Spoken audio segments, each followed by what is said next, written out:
আসসালামু আলাইকুম। আমরা আজকে ফার্মাকোলজি ফার্স্ট পার্টের ৪ নম্বর আইটেম পড়ব। ৪ নম্বর আইটেমের topic drug absorption and bioavailability. Absorption of the drug কি?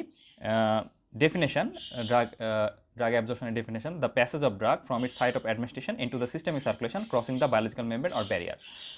মানে আমাদের একটা প্যাসেজ বরাবর একটা ড্রাগ আমরা নিব, নেওয়ার পরে ওই প্যাসেজ বরাবর ড্রাগটা যে একটা নির্দিষ্ট জায়গা পর্যন্ত যে এই ড্রাগটা আমাদের সিস্টেমিক সার্কুলেশনে প্রবেশ করবে। সিস্টেমিক সার্কুলেশনে প্রবেশ করতে হলে একটা বায়োলজিক্যাল মেমব্রেন ক্রস করে যেতে হয়। সেই বায়োলজিক্যাল মেমব্রেনগুলো বিভিন্ন ধরনের আছে, সেটা আমরা পরে পড়বো। সেই বায়োলজিক্যাল মেমব্রেনটাকে ক্রস করে সিস্টেমিক সার্কুলেশন আসতে হয়। তো যে প্রসেসে বায়োলজিক্যাল মেমব্রেনটাকে ক্রস করে সিস্টেমিক সার্কুলেশনে ওই ড্রাগের উপাদানগুলো অ্যাবজর্ব হচ্ছে, শোষণ হচ্ছে, সেটাই হচ্ছে অ্যাবজর্পশন অফ ড্রাগ বা ড্রাগ অ্যাবজর্পশন প্রসেস। আচ্ছা, বায়োলজিক্যাল মেমব্রেন যে আমরা বললাম, বায়োলজিক্যাল মেমব্রেনগুলো কেমন? এটা একটা ব্যারিয়ার হিসেবে কাজ করে। ইট মে বি ইন্টেস্টিনাল এপিথেলিয়াম, এটা ইন্টেস্টাইনের এপিথেলিয়াম হতে পারে, এটা এন্ডোথেলিয়াম, রক্তের এন্ডোথেলিয়াম হতে পারে, এটা ব্লাড ব্রেন ব্যারিয়ার হতে পারে, এটা অ্যালভেলার এপিথেলিয়াম হতে পারে। হ্যাঁ, তো ইন্টেস্টিনাল এপিথেলিয়াম হতে পারে, এটা এন্ডোথেলিয়াম, রক্তনালীর এন্ডোথেলিয়াম হতে পারে, ব্লাড ব্রেন ব্যারিয়ার হতে পারে, তারপরে অ্যালভেলার এপিথেলিয়াম হতে পারে। এখন এই বায়োলজিক্যাল মেমব্রেনের পার্ট কী কী আছে? এ কনসিস্ট অফ 3 লেয়ার। একটা হচ্ছে লিপিড বাইলেয়ার, একটা প্রোটিন, একটা অ্যাকুয়াপোরিনস। 3 ধরনের জিনিস দিয়ে এটা তৈরি। 3টা লেয়ার না, 3 ধরনের জিনিস দিয়ে এটা তৈরি।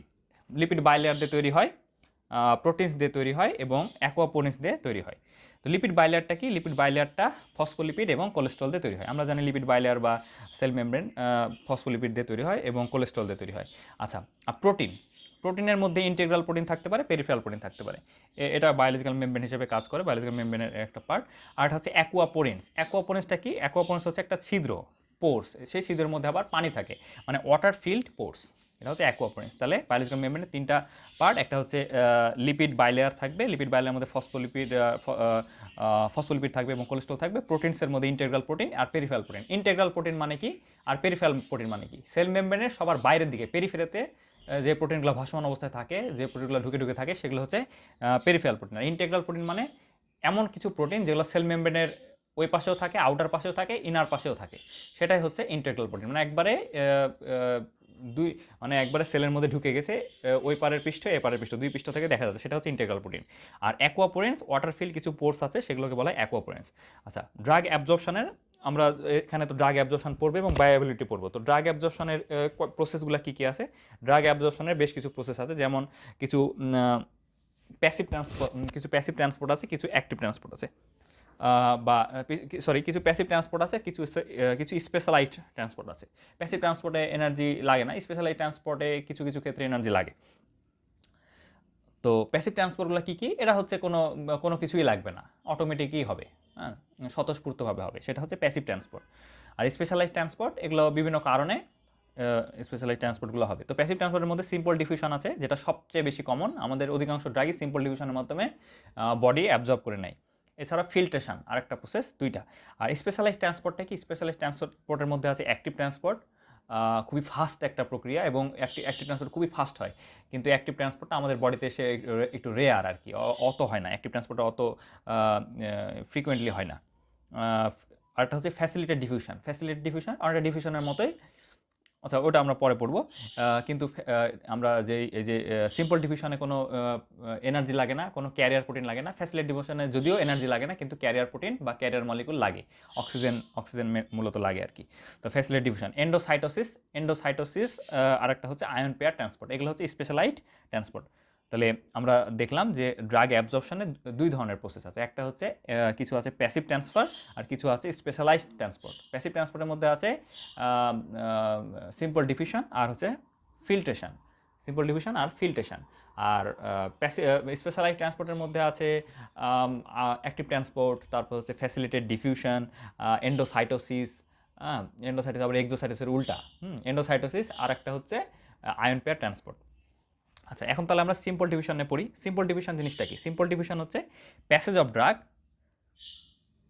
থ্রো দ্য মেমব্রেন, মানে biological membrane, along the concentration gradient without requirement of energy and carrier. Most drug follow this process. অধিকাংশ ক্ষেত্রেই এটা সব থেকে তাহলে কমনেস্ট প্রসেস। তাহলে এখানে কি হয়? প্যাসেজ অফ ড্রাগ থেকে একটা ড্রাগ আমাদের একটা প্যাসেজ বরাবর আসলো, আসার পরে প্যাসেজ থেকে কি হবে? ড্রাগটা একটা মেমব্রেন বা ক্যারিয়ার, এটা একটা হচ্ছে বায়োলজিক্যাল মেমব্রেন বা ব্যারিয়ার ক্রস করে কোথায় যাবে? ক্রস করে এটা সিস্টেমিক সার্কুলেশন আসবে। তো ক্যারিয়ার ক্রস করার জন্যে ব্যারিয়ারটা, আমি বারবার ক্যারিয়ার বলছি, তো ব্যারিয়ারটা ক্রস করার জন্যে এদের কোনো কনসেন্ট্রেশন গ্রেডিয়েন্টের অপোজিটে যেতে হয় না, শক্তি খাটায় অপোজিটে যেতে হয় না। কনসেন্ট্রেশন গ্রেডিয়েন্ট যেদিকে সেদিকেই এর যাবে। কনসেন্ট্রেশন গ্রেডিয়েন্ট মানে কি, একটা উচ্চ চাপ থেকে নিম্ন চাপ অঞ্চলে বা উচ্চ ঘনত্ব থেকে নিম্ন ঘনত্ব অঞ্চলে যাবে, সেটাই হচ্ছে কনসেন্ট্রেশন গ্রেডিয়েন্টের অ্যালংয়ে যাচ্ছে উইথাউট রিকোয়ারমেন্ট অফ এনার্জি। যেহেতু কনসেন্ট্রেশন গ্রেডিয়েন্টের অনুকূলে যাচ্ছে, যেমন আমরা যদি স্রোতের অনুকূলে কোনো জায়গায় যেতে চাই তাহলে আমাদের এনার্জি লাগে না, শুধু ভেসে থাকলে হয়, তাই না? তো এরকম এদের যেহেতু কনসেন্ট্রেশন গ্রেডিয়েন্টের অ্যালংয়ে যাচ্ছে, কনসেন্ট্রেশন গ্রেডিয়েন্টের দিকে যাচ্ছে, এই জন্য এনার্জি লাগবে না, উইথাউট রিকোয়ারমেন্ট অফ এনার্জি। এছাড়াও এদের ক্যারিয়ার প্রোটিনও লাগে না, ক্যারিয়ার মলিকুলও লাগে না। অধিকাংশ ড্রাগ এই প্রসেসটাই ফলো করে। তাহলে সিম্পল ডিভিশনের ডেফিনেশনটা কি দাঁড়ালো? Passage of drug through the membrane along the concentration gradient without requirement of energy and carrier. Most drug follow this process. অধিকাংশ ড্রাগটা এই প্রসেসটাকে ফলো করে। আচ্ছা, ক্রাইটেরিয়া, সিম্পল ডিভিশনে কিছু ক্রাইটেরিয়া আছে। যেমন নাম্বার 1, সিম্পল ডিভিশন হচ্ছে সবচেয়ে বেশি কমনেস্ট প্রসেস, সবচেয়ে বেশি হয়। আচ্ছা, এটা হচ্ছে অকার অ্যালং দ্য কনসেন্ট্রেশন গ্রেডিয়েন্ট। এটা কনসেন্ট্রেশন গ্রেডিয়েন্ট যেদিকে উচ্চ ঘনত্ব থেকে নিম্ন ঘনত্বের দিকে দ্রবণটা যাবে, সেই ওই কনসেন্ট্রেশনের গ্রেডিয়েন্টের দিকেই সিম্পল ডিভিশনটা হবে, মানে উচ্চ ঘনত্ব থেকে নিম্ন ঘনত্বের দিকেই হবে, স্বতঃস্ফূর্তভাবে হবে। এনার্জি অ্যান্ড ক্যারিয়ার এখানে নিডেড না, এখানে এনার্জি ক্যারিয়ার দরকার হয় না, কারণ এটা একটা স্বতঃস্ফূর্ত প্রক্রিয়া। তারপরে বাই ডিরেকশনাল এবং স্লো প্রসেস, ডান থেকে বামে, বাম থেকে ডানে যে কোনো জায়গাতেই যেতে পারে, বাই ডিরেকশনাল, এবং এটা একটা স্লো প্রসেস। হ্যাঁ, এটা প্রসেস অনেক স্লো, অনেক ফাস্ট প্রসেস যেটা, সেটা হচ্ছে অ্যাক্টিভ ট্রান্সপোর্ট অনেক ফাস্ট, আর সিম্পল ডিভিশনটা slow process. Dependent on lipid water partition coefficient, lipid water partition কোএফিশিয়েন্টের উপর এ নির্ভরশীল। সিম্পল ডিভিশন অন্যান্যগুলা অতটা নির্ভরশীল না লিপিড ওয়াটার পার্টিশন কোএফিশিয়েন্টের উপর। এই শুধুমাত্র এই সিম্পল ডিভিশনটাই হচ্ছে অধিকাংশ ক্ষেত্রে, সিম্পল ডিভিশনটা মানে বেশিরভাগ ক্ষেত্রে সিম্পল ডিভিশনটাই লিপিড ওয়াটার পার্টিশন কোএফিশিয়েন্টের উপর সবচেয়ে বেশি নির্ভরশীল, লিপিড ওয়াটার পার্টিশন কোএফিশিয়েন্টের উপর সবচেয়ে বেশি নির্ভরশীল। তো লিপিড ওয়াটার পার্টিশন কোএফিশিয়েন্ট আমরা পরে পড়বো, আমরা শর্টকাট একটু জেনে রাখি। লিপিড ওয়াটার পার্টিশন কোএফিশিয়েন্ট হচ্ছে লিপিডের concentration in liquid, concentration in lipid divide by concentration in liquid lipid, concentration in lipid divide by concentration in water, এই অনুপাতটাই হচ্ছে লিপিড ওয়াটার পার্টিশন কোএফিশিয়েন্ট। তো যার পানিতে দ্রবীভূত হবে বেশি, তার লিপিড ওয়াটার পার্টিশন কোএফিশিয়েন্ট কম হবে, আর যার যেহেতু লিপিড উপরে আর নিচে, লিপিডের কনসেন্ট্রেশন উপরে আর ওয়াটারের কনসেন্ট্রেশন নিচে, তাহলে লিপিড ওয়াটার পার্টিশন কোএফিশিয়েন্ট বেশি হতে হলে লিপিডের ঘনত্ব বেশি হতে হবে, অথবা ওয়াটারের কনসেন্ট্রেশন কম হতে হবে, অথবা লিপিড ওয়াটার পার্টিশন কোএফিশিয়েন্টকে বেশি হতে হলে, কম হতে হলে ওয়াটারের ঘনত্বটা বেশি হতে হবে, আর লিপিডের কনসেন্ট্রেশনটা কম হতে হবে, এই তো, তাই না? তাহলে এটা লিপিড ওয়াটার পার্টিশন কোএফিশিয়েন্টের উপরে নির্ভরশীল। আচ্ছা, does not show selectively and saturability, এটা সিলেক্টিবিলিটি আর হচ্ছে সিলেক্টিভিটি এবং স্যাচুরেবিলিটি শো করে না, এটা দরকার নাই, সিলেক্টিভিটি স্যাচুরেবিলিটি শো করে না। It obeys Fick's law and law of mass action, এটা ল অফ মাস অ্যাকশন এবং ফিক্স ল দুটাই সাপোর্ট করে। এখন ফিক্স লটা আমরা পরে পড়বো। ল অফ মাস অ্যাকশনটা মোটামুটি একটা ধারণা আমরা বলি। ল অফ মাস অ্যাকশন হচ্ছে ঘনত্ব যত বেশি হবে, কোনো ড্রাগের ঘনত্ব যত বেশি হবে, তত ওই ড্রাগটা কী হবে, ড্রাগের সিম্পল ডিভিশন তত বেশি হবে। ড্রাগের ঘনত্ব যত বেশি, সিম্পল ডিভিশন তত বেশি হবে, মানে অ্যাবজর্পশন তত বেশি হবে। একটা ড্রাগ যত বেশি, ড্রাগের কনসেন্ট্রেশন যত বেশি হবে, ড্রাগটা তত বেশি অ্যাবজর্ব হবে, সহজ একটা জিনিস। আচ্ছা, তো does not show selectivity and saturability, obeys Fick's law and law of mass action. Fick's লটা কি? ফিক্স লটা হচ্ছে আমরা সামনে পাবো, যাই হোক ওটা একটা, এটা একটা ল। ফিক্স ল দিয়ে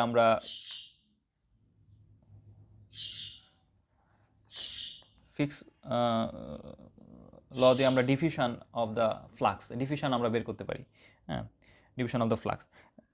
তো এর সিম্পল ডিফিউশনটা ফিক্স ল এবং হচ্ছে law of mass action follow করে। Mostly lipid soluble drugs are absorbable by this process. Lipid soluble ড্রাগটাই এটা, লিপিড সলিবল ড্রাগ যেগুলো সেগুলো হচ্ছে এরা অ্যাবজর্ব করতে পারে, বেশিরভাগ লিপিড সলিবল ড্রাগগুলো এরা অ্যাবজর্ব করতে পারে। কেন? কারণ হচ্ছে আমরা জানি এরা lipid water partition coefficient follow করে, তাই না? তো লিপিড ওয়াটার পার্টিশন কোএফিশিয়েন্ট যদি ফলো করে তাহলে লিপিডের কনসেন্ট্রেশনটা বেশি হতে হবে। লিপিডে দ্রবীভূত যেসব ড্রাগ বা চর্বিতে দ্রবীভূত, লিপিডে দ্রবীভূত যেসব ড্রাগগুলো সেগুলোই এরা বেশি শোষণ করে। তাহলে সিম্পল ডিভিশন জিনিসটা কি? Passage of drug through the membrane along the concentration gradient without requirement of energy and carrier, most drug follow this process. তো সিম্পল ডিভিশনের ক্রাইটেরিয়া কি? Commonest process,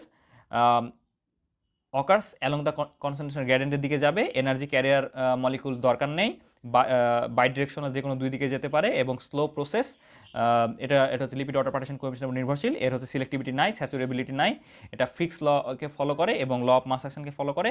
mostly lipid soluble drug are absorbable by this process. Lipid soluble ড্রাগগুলাই যেহেতু Fick's law follow করে, এই জন্য lipid water partition coefficient follow করে, এই জন্য লিপিড সলিবল ড্রাগগুলাই বেশি অ্যাবজর্ব হয় এই প্রসেসে। আচ্ছা, সিম্পল ডিফিউশন, সিম্পল যে ডিফিউশনটা, এটা আমরা তো ক্রাইটেরিয়া পড়লাম। এখন সিম্পল ডিফিউশন কী কী জিনিসের উপর নির্ভর করে? সিম্পল ডিফিউশনের জন্য কনসেন্ট্রেশন গ্রেডিয়েন্ট অফ দ্য ড্রাগের কনসেন্ট্রেশন গ্রেডিয়েন্টটা নির্ভরশীল। ড্রাগের কনসেন্ট্রেশন গ্রেডিয়েন্ট যত উচ্চ ঘনত্ব থেকে, মানে কনসেন্ট্রেশন গ্রেডিয়েন্টটা যত বেশি হবে তত কি এটা সিম্পল ডিফিউশন তত বেশি হবে, তাই না? কনসেন্ট্রেশন গ্রেডিয়েন্টটা উপর নির্ভরশীল, নাম্বার 1। নাম্বার 2 হচ্ছে লিপিড ওয়াটার পার্টিশন কোএফিশিয়েন্টের উপর নির্ভরশীল। Number 3 pKa of the drug. এখন পিকেএ কি জিনিস? কেএ এটা হচ্ছে অ্যাসিডের বিয়োজন ধ্রুবক। হ্যাঁ, অ্যাসিডের বিয়োজন ধ্রুবক। এখন অ্যাসিডের বিয়োজন ধ্রুবকের ঋণাত্মক লগারিদম হচ্ছে পিকেএ। তো পিকে সম্পর্কে আমরা পরে পাবো, কিন্তু আমি একটু বলে রাখি, পিকে হচ্ছে এমন একটা পিএইচ যে পিএইচে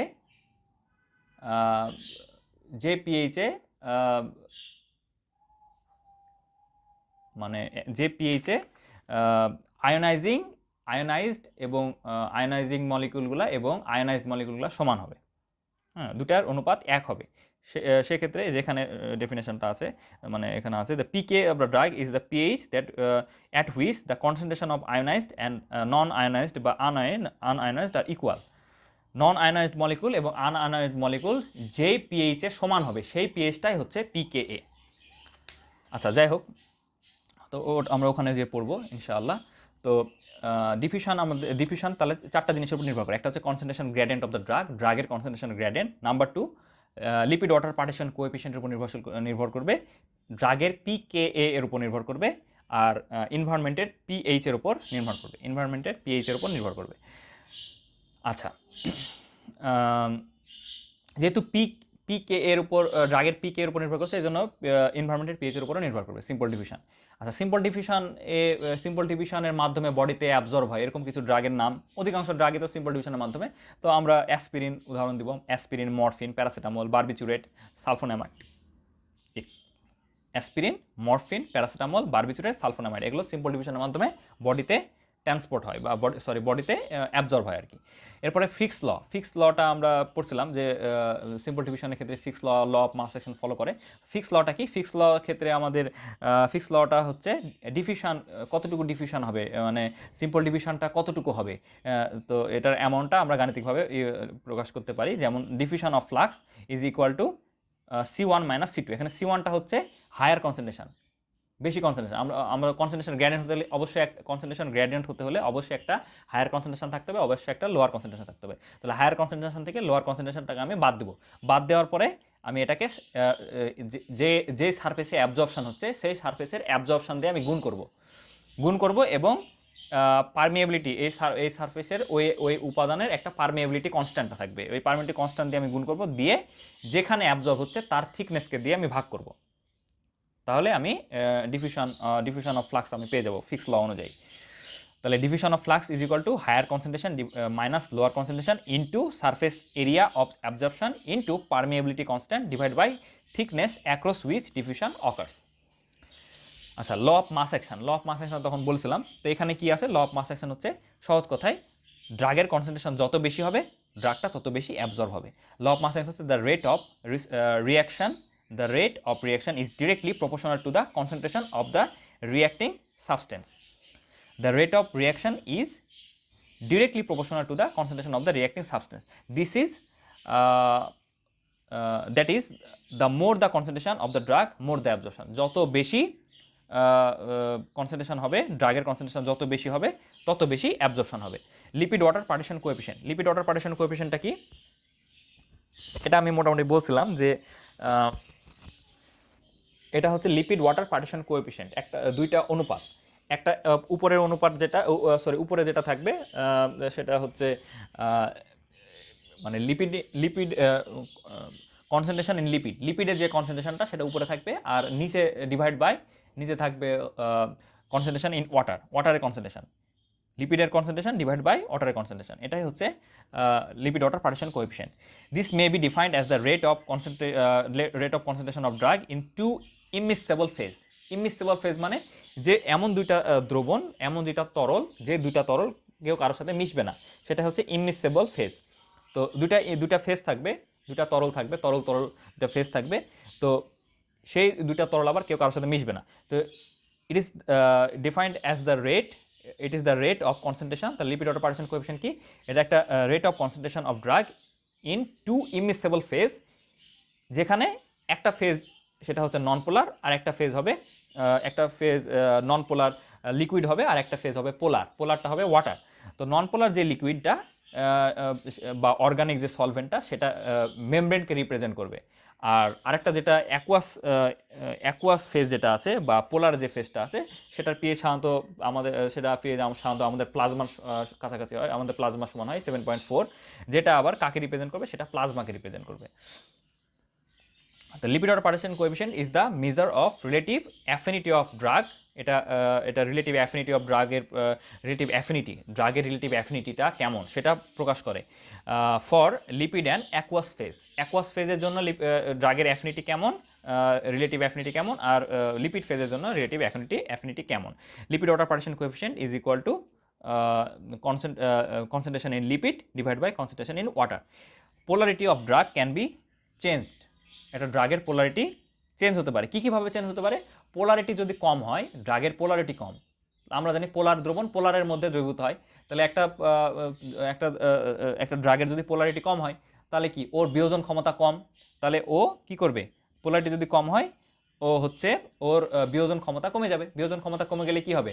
ও পানির সাথে কম দ্রবীভূত হবে। যেহেতু বিয়োজন ক্ষমতা কম, আমরা জানি লাইক ডিজলভস লাইক, তাই না? আমরা কেমিস্ট্রিতে পড়ছি ইন্টারে, লাইক ডিজলভস লাইক, যে যেরকম সে সেরকমের সাথে দ্রবীভূত হতে পারে, সে তার সাথে মিশতে পারে। তো পোলার দ্রাবকের মধ্যে পোলার দ্রব মিশ্রিত হবে, অপোলার দ্রাবকের মধ্যে অপোলার দ্রব মিশ্রিত হবে। তো এরকম যেহেতু পোলারিটি কম, তার মানে বুঝে যেতে হবে এটা অনেকটা অপোলারের কাছাকাছি, তাহলে অপোলার দ্রবণ অপোলারে দ্রবীভূত হবে। এই জন্য পোলারিটি যদি কম হয়, তাহলে তার বিয়োজন ক্ষমতা কম। বিয়োজন ক্ষমতা যত কম হবে, তখন সে কি হবে? বিয়োজন ক্ষমতা যদি কম হয়, সে পানিতে দ্রবীভূত হতে পারবে না। যদি পানিতে দ্রবীভূত না হতে পারে, তাহলে কি? জৈব দ্রাবকে দ্রবীভূত হবে। জৈব দ্রাবক কি আছে? লিপিড, তাই না? জৈব দ্রাবক লিপিড আছে, লিপিডের মধ্যে দ্রবীভূত হবে। তাহলে পোলারিটি যদি কমে যায়, তাহলে তার লিপিডে দ্রবীভূত হবে। লিপিডে দ্রবীভূত হলে বডি অ্যাবজর্ব করতে পারবে বেশি, বডি থেকে বের হবে কম। তো যাই হোক, তো পোলারিটিকে চেঞ্জ করা যায়, বিভিন্ন ড্রাগ দিয়ে পোলারিটিকে চেঞ্জ করা যায়। পোলারিটি যদি আমি কমাতে চাই, তাহলে লিপিড ওয়াটার পার্টিশন কোএফিশিয়েন্ট আমাকে কি করতে হবে? লিপিড ওয়াটার পার্টিশন কোএফিশিয়েন্ট আমাকে বাড়াতে হবে। আর পোলারিটি যদি আমি বাড়াতে চাই, তাহলে লিপিড ওয়াটার পার্টিশন কোএফিশিয়েন্ট কমাতে হবে। তো পোলারিটি যদি আমি কমাতে চাই, লিপিড ওয়াটার পার্টিশন কোএফিশিয়েন্ট আমাকে বাড়াতে হবে। কীভাবে বাড়াবো?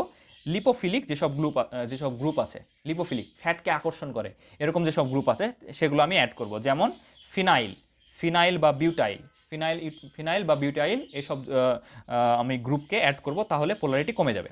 আর পোলারিটি যদি আমি বাড়াতে যাই, তাহলে লিপিড ওয়াটার পার্টিশন কোএফিশিয়েন্টকে আমাকে কমাতে হবে। কীভাবে কমাবো?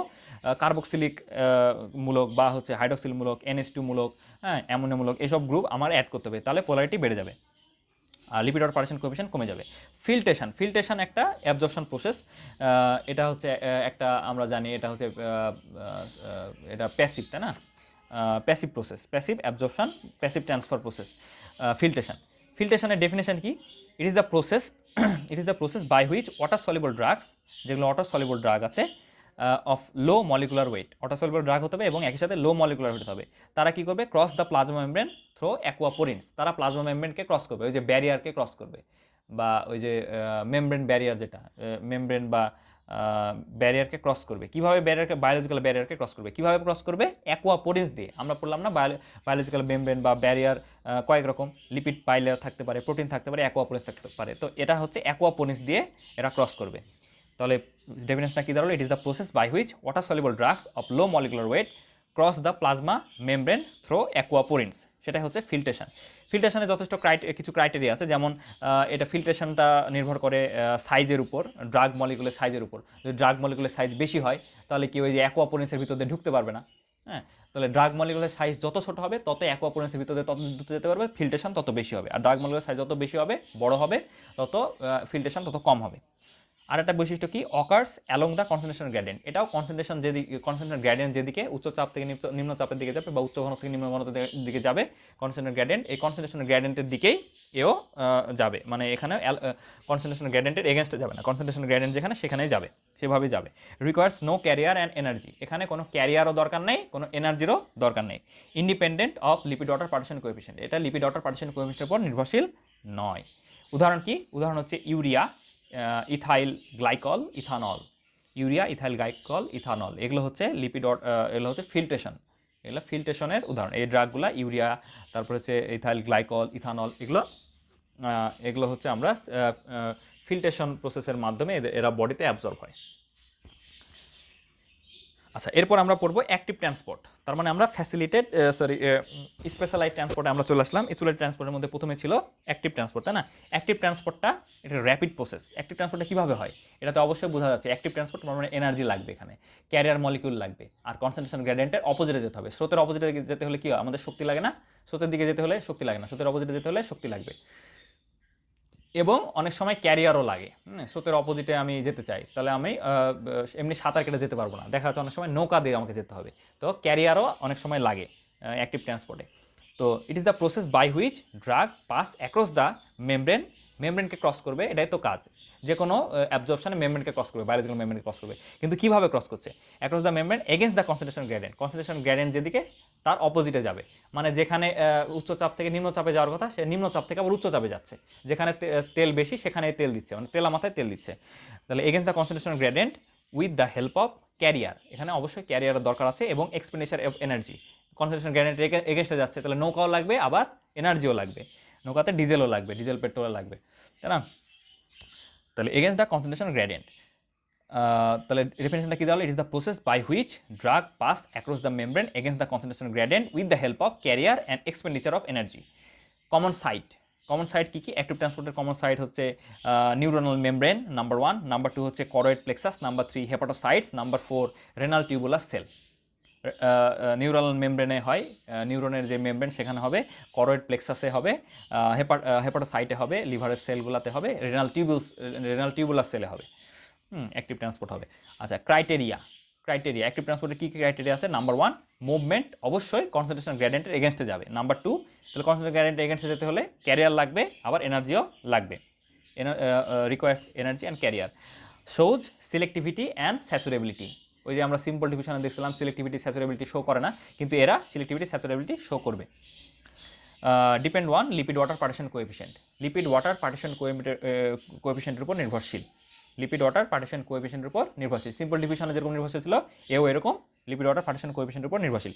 ভেরি র্যাপিড, সিম্পল ডিফিউশনটা আমরা দেখছিলাম অনেক স্লো, কিন্তু এরা হচ্ছে very rapid, but less common process. এটা ভেরি র্যাপিড হয়, কিন্তু আমরা দেখছিলাম সিম্পল ডিফিউশনটা অধিকাংশ ড্রাগের ক্ষেত্রে সিম্পল ডিফিউশন হয়, তাহলে এ হচ্ছে লেস কমন, অত বেশি হয় না, less common process. Metabolic inhibitor can block this process, metabolic inhibitor যদি আমি দিয়ে দিই তাহলে এই প্রসেসটা ব্লক হয়ে যাবে। ক্যারিয়ারকে যদি আমি আটকে দিতে পারি বা এনার্জি যদি কোনোভাবে বন্ধ করে দিতে পারি, যাই হোক, আমি মেটাবলিক কোনো একটা ইনহিবিটর দিতে পারলেই এটা প্রসেসটাকে ব্লক করা সম্ভব, অ্যাক্টিভ ট্রান্সপোর্টকে ব্লক করা সম্ভব। এক্সাম্পল কি? এক্সাম্পল যেমন আয়রন যদি বডিতে ট্রান্সপোর্ট হতে চায় বা অ্যাবজর্ব হতে চায়, তাহলে অ্যাক্টিভ ট্রান্সপোর্টের মাধ্যমে আয়রন অ্যাবজর্ব হতে হবে। আলফা মিথাইল ডোপা যদি বডিতে, লেভোডোপা, আলফা মিথাইল ডোপা, এগুলো যদি বডিতে অ্যাবজর্ব হতে চায় তাহলে অ্যাক্টিভ ট্রান্সপোর্টের মাধ্যমে অ্যাবজর্ব হতে হবে। তারপর হচ্ছে 5-ফ্লুরোইউরাসিল যেটা, সেটাও অ্যাক্টিভ ট্রান্সপোর্টের মাধ্যমে অ্যাবজর্ব হয়। এরপরে ফ্যাসিলিটেড ডিফিউশন, সিম্পল ডিফিউশন আর ফ্যাসিলিটেড ডিফিউশনের মধ্যে পার্থক্য। সিম্পল ডিফিউশন, ফ্যাসিলিটেড ডিফিউশন দুটাতে এনার্জি লাগে না, তারপরে দুইটাই কনসেন্ট্রেশন গ্রেডিয়েন্টের দিকে যায়, কিন্তু ফ্যাসিলিটেড ডিফিউশনে কনসেন্ট্রেশন গ্রেডিয়েন্টের দিকে যাবে, ঠিক আছে, অ্যালংয়ে যাবে, ঠিক আছে, কিন্তু এখানে ক্যারিয়ার লাগবে, আর সিম্পল ডিফিউশনে ক্যারিয়ার লাগে না, এটা একটু পার্থক্য। তো ক্যারিয়ারটা কি? অক্সিজেন ক্যারিয়ার লাগে। তো আমরা ফ্যাসিলিটেড ডিফিউশনের ডেফিনেশনটা পড়ি, the diffusion which is facilitated by carrier, তাহলে ক্যারিয়ারের মাধ্যমে ফ্যাসিলিটেড হয়, ইটস কল্ড ফ্যাসিলিটেড ডিফিউশন। তো এর কিছু ক্রাইটেরিয়া আছে, যেমন অকার অ্যালং দ্য কনসেন্ট্রেশন গ্রেডিয়েন্ট যেদিকে সেদিকে যাবে, রিকোয়ার অক্সিজেন ক্যারিয়ার দরকার আছে কিন্তু কোনো এনার্জি দরকার নাই, shows selectivity and saturability show করে,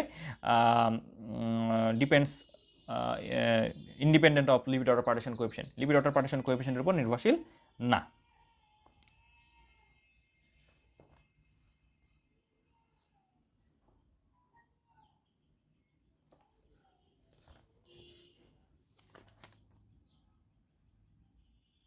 লিপিড ওয়াটার পার্টিশন কোএফিশিয়েন্ট নির্ভরশীল হচ্ছে সিম্পল ডিভিশন এবং এই যে অ্যাক্টিভ ট্রান্সফার, দুটো হচ্ছে লিপিড ওয়াটার পার্টিশন কোএফিশিয়েন্টের উপর নির্ভরশীল। আর এই যে আমরা যেটা পড়লাম যে এই যে ফিল্ট্রেশন লিপিড ওয়াটার পার্টিশন কোএফিশিয়েন্টের উপর নির্ভরশীল না।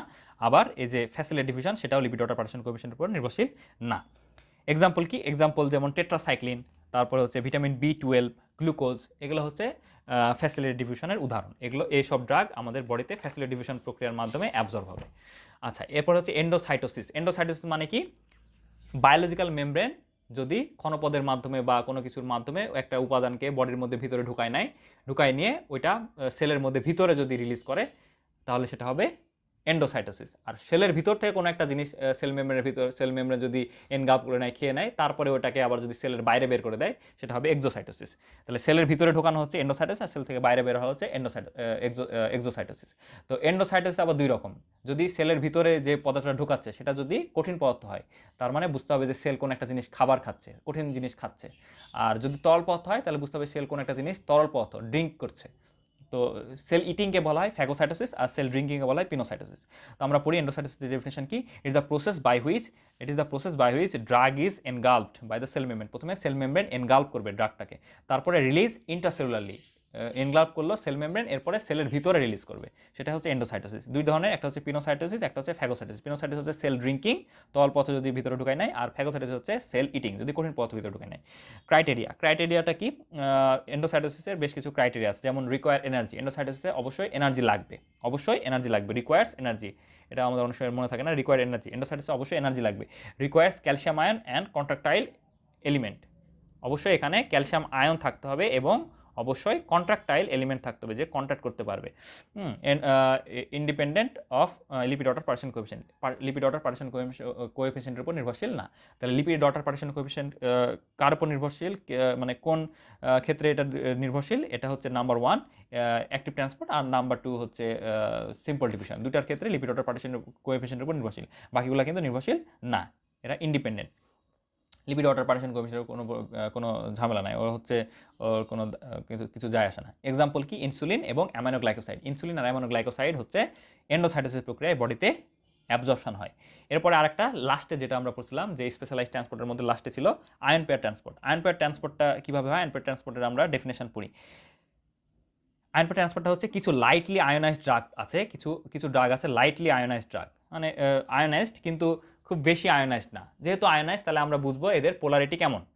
আয়োনাইজড ড্রাগ তার মানে এদের পোলারিটি বেশি। যদি পোলারিটি বেশি হয়, তাহলে ওয়াটার সলিবল বেশি, তাহলে ওয়াটারের কনসেন্ট্রেশন বেশি হবে। ওয়াটার কনসেন্ট্রেশন যদি বেশি হয়, তাহলে লিপিড ওয়াটার পার্টিশন কোএফিশিয়েন্ট কম হবে। তাহলে কিছু লাইটলি আয়োনাইজড ড্রাগ আছে যাদের লিপিড ওয়াটার পার্টিশন কোএফিশিয়েন্ট কম, যারা জিআইটিতে মিউসিনের মতো কিছু এন্ডোজেনাস সাবস্টেন্সের সাথে রিভার্সিভলি কম্বাইন করবে। হ্যাঁ, এরা হচ্ছে কিছু ড্রাগ আছে, এরা ডিরেক্টলি কী করবে? এন্ডোজেনাস সাবস্টেন্স, যেমন হচ্ছে মিউসিনের সাথে বাইন্ড করে একটা কমপ্লেক্স তৈরি করবে। কমপ্লেক্সটা কেমন? কমপ্লেক্সটা হচ্ছে নিউট্রাল আয়ন পেয়ার কমপ্লেক্স। এই কমপ্লেক্স একটা কমপ্লেক্স তৈরি করবে, যে কমপ্লেক্সটা হচ্ছে নিউট্রাল আয়ন পেয়ার কমপ্লেক্স, যারা সিম্পল ডিভিশনের মাধ্যমে মেমব্রেনে পেনিট্রেট করতে পারবে, সিম্পল ডিভিশনের মাধ্যমে মেমব্রেনের ভিতরে ঢুকে যাবে, তারা হচ্ছে আয়ন পেয়ার ট্রান্সপোর্ট। তাহলে আয়ন পেয়ার ট্রান্সপোর্টটা কি? ডেফিনেশনটা কি? ফিউ লাইটলি আয়োনাইজড ড্রাগ, কিছু আছে যারা হচ্ছে খুব কম আয়নিত থাকে, সামান্য আয়নিত থাকে। তাহলে আয়নিত আছে মানেই ওয়াটার সলিবল বেশি মানে লিপিড ওয়াটারের কনসেন্ট্রেশন বেশি মানে ওই যে লিপিড ওয়াটার পার্টিশন কোএফিশিয়েন্ট সূত্র অনুযায়ী আমরা তখন দেখবো যে তার লিপিড ওয়াটার পার্টিশন কোএফিশিয়েন্ট কমে যাবে, যেহেতু ওয়াটার কনসেন্ট্রেশন বেশি, কমে যাবে। তাহলে ফিউ লাইটলি আয়োনাইজড ড্রাগ যাদের লিপিড ওয়াটার পার্টিশন কোএফিশিয়েন্ট কম, combine reversibly with some endogenous substance. And কোন এন্ডোজেনাস সাবস্টেন্স? যেমন mucin in a form and in GIT to form, জিআইটির সাথে মিউসিনের সাথে বাইন্ড করে কী তৈরি করবে? একটা হচ্ছে এন্ডোজেনাস সাবস্টেন্স বা একটা কমপ্লেক্স তৈরি করবে। কমপ্লেক্সের নাম হচ্ছে নিউট্রাল আয়ন পেয়ার কমপ্লেক্স। এবং এই নিউট্রাল আয়ন পেয়ার কমপ্লেক্স তৈরি করার পরে সেলের মধ্যে সিম্পল ডিভিশন প্রক্রিয়া ঢুকে যাবে, penetrate membrane by simple division. কিছু লাইটলি, আচ্ছা এক্সাম্পল কি? এক্সাম্পল হচ্ছে কোয়াটারনারি অ্যামোনিয়াম কম্পাউন্ড। উদাহরণ যেমন নিওস্টিগমাইন, ফিসোস্টিগমাইন, তাই না? তো নিওস্টিগমাইনটা কোলিনার্জিক, এটা একটা ড্রাগ। এই কোলিনার্জিক ড্রাগটা আয়ন পেয়ার ট্রান্সপোর্টের মাধ্যমে সেলের মধ্যে অ্যাবজর্ব হয়। এছাড়াও সালফোনিক অ্যাসিডও আয়ন পেয়ার ট্রান্সপোর্টের মাধ্যমে অ্যাবজর্ব হয়। কিছু ড্রাগ আছে যারা কিছু ফ্যাক্টর আছে যেগুলো ড্রাগ অ্যাবজর্পশনকে মডিফাই করতে পারে, কিছু ফ্যাক্টর আছে ড্রাগ অ্যাবজর্পশনকে মডিফাই করতে পারে। যেমন একটা হচ্ছে এদের মধ্যে একটা হচ্ছে molecular weight and size, molecular weight যত বেশি, molecular weight and size, lipid water partition coefficient, pKa of ড্রাগের পিকেএ, তারপরে গাটের পিএইচ, তারপর হচ্ছে ডিসইন্টিগ্রেশন অ্যান্ড ডিসলিউশন, হ্যাঁ, গ্যাস্ট্রিক এমটিংয়ের প্রসেসটা কেমন, গ্যাস্ট্রিক এমটিং ফাস্ট হচ্ছে না স্লো হচ্ছে সেটার উপর, বাওয়েল ট্রানজিট টাইম, বাওয়েলের মধ্যে দিয়ে কতক্ষণ এটা যাচ্ছে, কত সময় ধরে বাওয়েলের মধ্যে দিয়ে যাচ্ছে, পাস করছে, তারপর হচ্ছে মিউকোসাল সারফেস এরিয়া যার সাথে কানেকশান আছে, সেই মিউকোসাল সারফেস এরিয়ার সাথে কেমন কানেকশান, মিউকোসাল সারফেস এরিয়াটা বেশি না কম। আরেকটা হচ্ছে ইন্টারাকশন উইথ আদার ড্রাগ, অন্যান্য ড্রাগের সাথে কীভাবে ইন্টারাকশন করছে, হ্যাঁ, গ্যাস্ট্রোইন্টেস্টিনাল কিছু ডিজিজ আছে কিনা, হ্যাঁ, presence of food in the গাটে অন্য কোনো খাবার আছে কিনা সেটার উপর নির্ভর করে।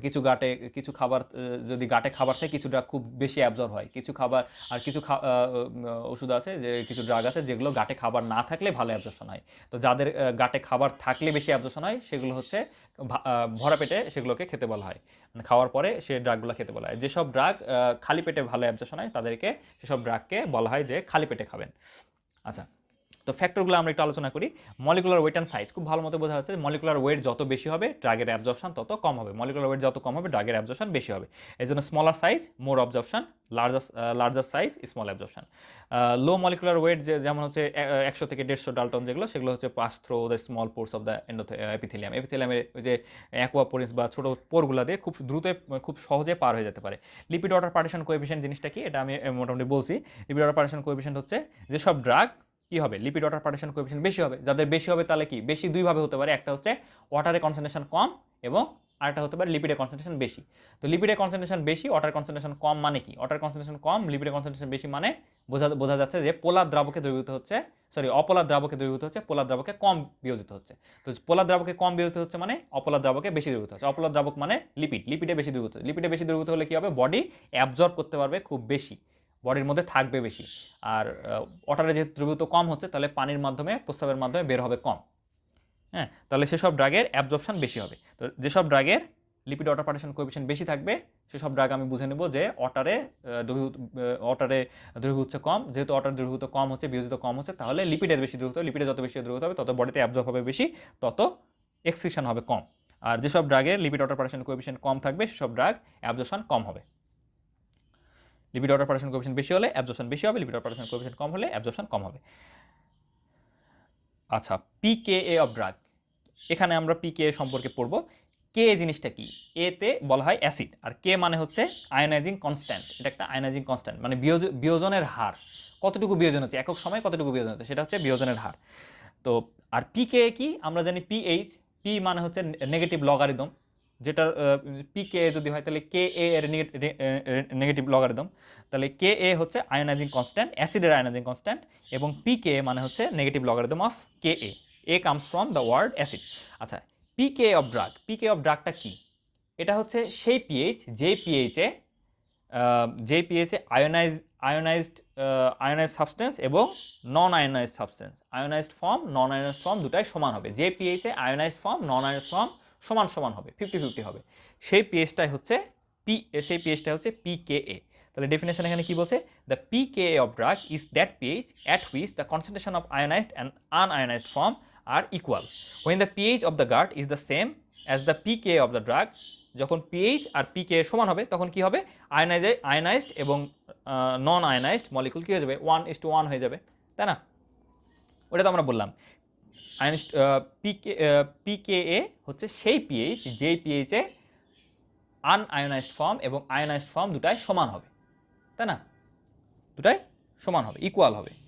তাহলে আমি এইভাবে বলতে পারি যে পিকেএ আর পিএইচ আর পিকে যদি সমান হয় তাহলে আয়োনাইজড ফর্ম নন আয়োনাইজড ফর্ম দুটা সমান হবে, সমান হলে অনুপাত করলে আমি 1:1 পাবো, কারণ কেটে যাবে, 1:1 হবে। Are the ratio changed 10 folds for every unit change of pH, এক ইউনিট পিএইচ চেঞ্জ করলে এই যে রেশিও যেটা আয়োনাইজড আর নন আয়োনাইজডের, এটার রেশিওটা 10 গুণ কমে যেতে পারে, 10 গুণ চেঞ্জ হবে, হ্যাঁ, 10 গুণ কমতে পারে বাড়তে পারে। তো এখানে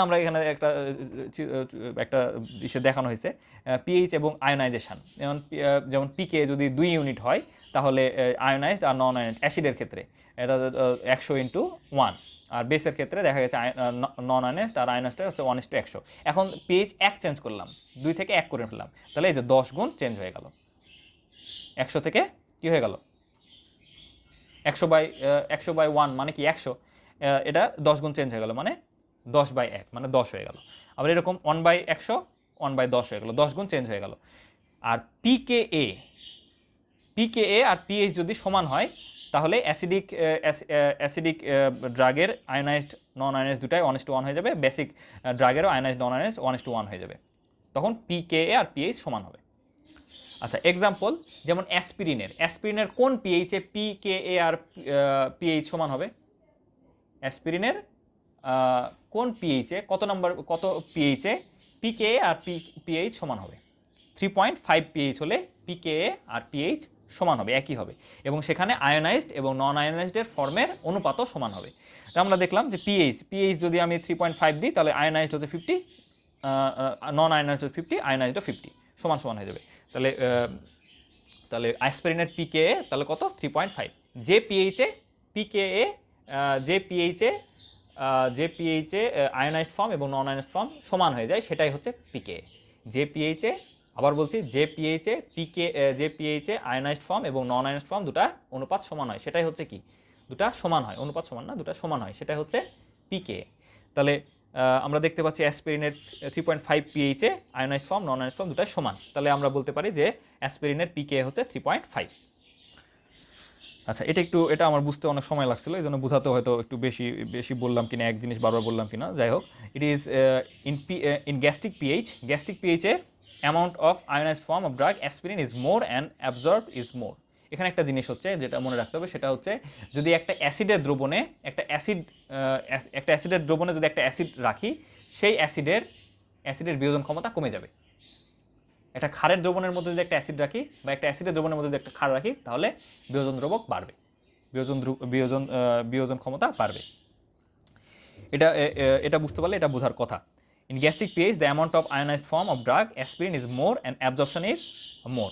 যেমন pKa is equal to pH plus log concentration of ionised drug concentration of unionised drug divide by concentration of ionised drug. এই যে আমরা বললাম যে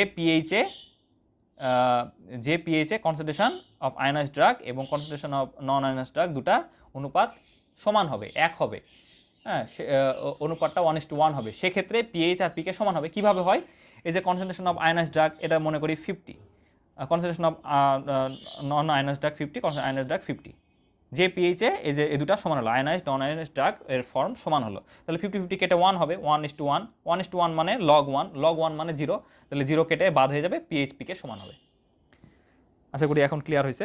আচ্ছা, পিএইচ অফ দ্য গাটের পিএইচটা কি? গাটের পিএইচের উপরে নির্ভর করবে, কি নির্ভর করবে? গাটের পিএইচের উপরে নির্ভর করবে হচ্ছে অ্যাবজর্পশন নির্ভর করবে ড্রাগের পিএইচের উপর। কিভাবে? ওই যেটা বললাম, অ্যাসিডিক ড্রাগ যদি আমি অ্যাসিডিক মাধ্যমে দিই তাহলে বিয়োজন ক্ষমতা কি হবে? অ্যাসিডিক ড্রাগে যদি আমি অ্যাসিডিক জিনিসটা, আবার ওই একই জিনিস, lipid water percent coefficient, acidic মাধ্যমে বা অ্যাসিডিক ড্রাগ যদি আমি অ্যাসিডিক মাধ্যমে দিই তাহলে কি হবে? অ্যাসিডের দ্রবণে অ্যাসিড, তাহলে কি হবে? বিয়োজন ক্ষমতা কমবে। আর ক্ষারের মধ্যে অ্যাসিড যদি অ্যাসিড ক্ষার বিক্রিয়া করবে তখন বিয়োজন ক্ষমতা বাড়বে। তাহলে অ্যাসিডের দ্রবণে যদি অ্যাসিড দিই তাহলে বিয়োজন ক্ষমতা যেহেতু কমে গেল, বিয়োজন ক্ষমতা কমে গেলে তখন কি বুঝতে হবে? ক্ষমতা কমে গেলে তখন বুঝতে হবে যে বিয়োজন ক্ষমতা যেহেতু কমেছে তার মানে এটা ওয়াটারে দ্রবীভূত হচ্ছে কম, ওয়াটারে আয়োনাইজড কম হচ্ছে, তার মানে লিপিডে আয়োনাইজড বা লিপিডে দ্রবীভূত হবে বেশি। যদি লিপিডে দ্রবীভূত বেশি হয় তাহলে বডিতে বেশি অ্যাবজর্ব হবে, বডিতে বেশি অ্যাবজর্ব হলে বডি থেকে বের হবে কম। একই জিনিস, acidic drug in acidic media and basic drug in basic আর alkaline media, less ionisation of drug ionisation কম হবে। যদি আয়োনাইজেশন কম হয় তাহলে বুঝতে হবে ওয়াটার সলিউশন কম হচ্ছে, যদি ওয়াটার সলিউশন কম হয় তাহলে বুঝতে হবে লিপিডের সলিউশন বেশি হবে, লিপিডের সলিউশন বেশি হলে অ্যাবজর্পশন বেশি হবে, এক্সক্রিশন কম হবে। আবার অ্যাসিডিক ড্রাগকে যদি আমি অ্যালকালাইন মিডিয়াতে দিই বা বেসিক মিডিয়াতে দিই, অথবা অ্যালকালাইন ড্রাগকে যদি আমি অ্যাসিডিক মিডিয়াতে দিই তাহলে কি হবে? তাহলেও কি হবে? তখন আয়োনাইজেশন বেশি হবে। আয়োনাইজেশন যখন বেশি হবে, বেশি হলে কি হবে? যখন আয়োনাইজেশন বেশি তাহলে আমি বুঝতে পারবো বেশি বিয়োজন হচ্ছে, তার মানে আমি বুঝতে হবে এটা ওয়াটারে দ্রবীভূত হচ্ছে, ওয়াটারে সলিবল ক্ষমতা বেশি। ওয়াটার সলিবল ক্ষমতা বেশি হলে ফ্যাটে সলিবল ক্ষমতা কম হবে, তার মানে লিপিড ওয়াটার পার্টিশন কোএফিসিয়েন্ট কমে যাবে। যখন কমে যাবে তখন অ্যাবজর্পশন কি হবে? কমে।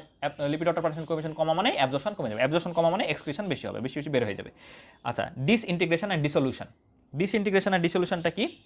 কিছু কিছু ড্রাগ আছে যদি সলিড খাই, একটা ড্রাগ যদি সলিড হিসেবে খাই তাহলে ড্রাগটাকে প্রথমে বড় যে টুকরা একে ভেঙে ছোট ছোট টুকরায় পরিণত করতে হবে। ছোট ছোট টুকরায় পরিণত করা এটাকে বলা হয় ডিসইন্টিগ্রেশন। এরপরে ছোট ছোট টুকরাকে পানির সাথে মিক্স করতে হবে, একটা সলিউশন তৈরি করতে হবে, এটাকে বলা হয় ডিসলিউশন, ডিজলভ করা, ডিসলিউশন। এই ডিসলিউশন এর পরে কি হবে, এর বডিতে অ্যাবজর্ব হবে, তারপরে কি হবে, বডিতে ডিস্ট্রিবিউশন হবে। তো সবগুলো প্রসেসই লাগছে। তার মানে তাহলে আমি যদি ট্যাবলেট খাই তাহলে বোথ ডিসইন্টিগ্রেশন অ্যান্ড ডিসলিউশন দুটাই লাগে। তাহলে যেহেতু দুটাই লাগছে তার মানে বডিতে অ্যাবজর্পশন হতে বেশি সময় লাগবে এবং এবং এটা বডিতে বেশিক্ষণ ধরে থাকবে। আচ্ছা, আর যদি ক্যাপসুল খাই, ক্যাপসুল খেলে, ক্যাপসুল একটা সলিড, তার মানে কিন্তু ক্যাপসুলে আমরা দেখবো ছোট ছোট ছোট ছোট ড্রাগের টুকরা থাকে, তার মানে একে বড় ড্রাগকে ভেঙে ছোট ছোট টুকরায় পরিণত করতে হবে না। তার মানে ডিসইন্টিগ্রেশন এখানে দরকার নাই, এখানে সম্ভবত ভুল আছে। ক্যাপসুল নিডস অনলি ডিসইন্টিগ্রেশন, না, ক্যাপসুল নিডস অনলি ডিসলিউশন। ছোট ছোট টুকরা তো হয়ে আছে, ছোট ছোট টুকরাগুলোকে এখন পানির সাথে মেশাতে হবে, মানে ডিসলিউশন করতে হবে। আর লিকুইড যদি খাই তাহলে রেডিমেড, ডিসইন্টিগ্রেশনও করা লাগবে না, ডিসলিউশনও করা লাগবে, বডি ডিরেক্ট টেনে নিতে পারবে, আরও বেশি ফাস্ট হবে। তাহলে liquid formulation are absorb faster and completely than ট্যাবলেটের থেকে দ্রুত হবে এবং সম্পূর্ণভাবে বডি অ্যাবজর্ব করে নিতে পারবে, because there is neither disintegration and ডিসলিউশনও দরকার হয় না লিকুইডের ক্ষেত্রে, ডিসইন্টিগ্রেশনও দরকার হয় না। রেট অফ গ্যাস্ট্রিক এমটিংয়ের উপরে নির্ভর করে অ্যাবজর্পশন। গ্যাস্ট্রিক এমটিং, পাকস্থলী কত দ্রুত এমটি হয়ে যাচ্ছে, যত দ্রুত এমটি হবে তাহলে যত দ্রুত ড্রাগটা এমটি হবে তত দ্রুত এটা ক্ষুদ্রান্তে যাবে। ক্ষুদ্রান্তে কি আছে, ডিউটেনাম, জেজুনাম, আইলিয়াম। তো জেজুনাম আইলিয়ামে কি আছে, ভিলাই আছে, ভিলাই কি বডিটা ড্রাগটাকে শোষণ করে নিতে পারবে।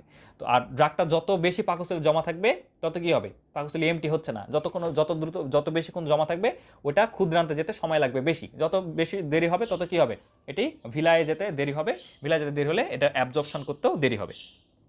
তো অনেকটা ওই রকমই, the greater the ratio of gastric emptying the ফাস্টার the rate of drug absorption. Gastric emptying যত ফাস্ট হবে তত ড্রাগের অ্যাবজর্পশন তত ফাস্ট হবে, অ্যান্ড ভাইস ভার্সা। তাহলে ড্রাগের অ্যাবজর্পশন ফাস্ট হতে হলে গ্যাস্ট্রিক এমটিংও ফাস্ট হতে হবে, because in the intestine there is much surface area.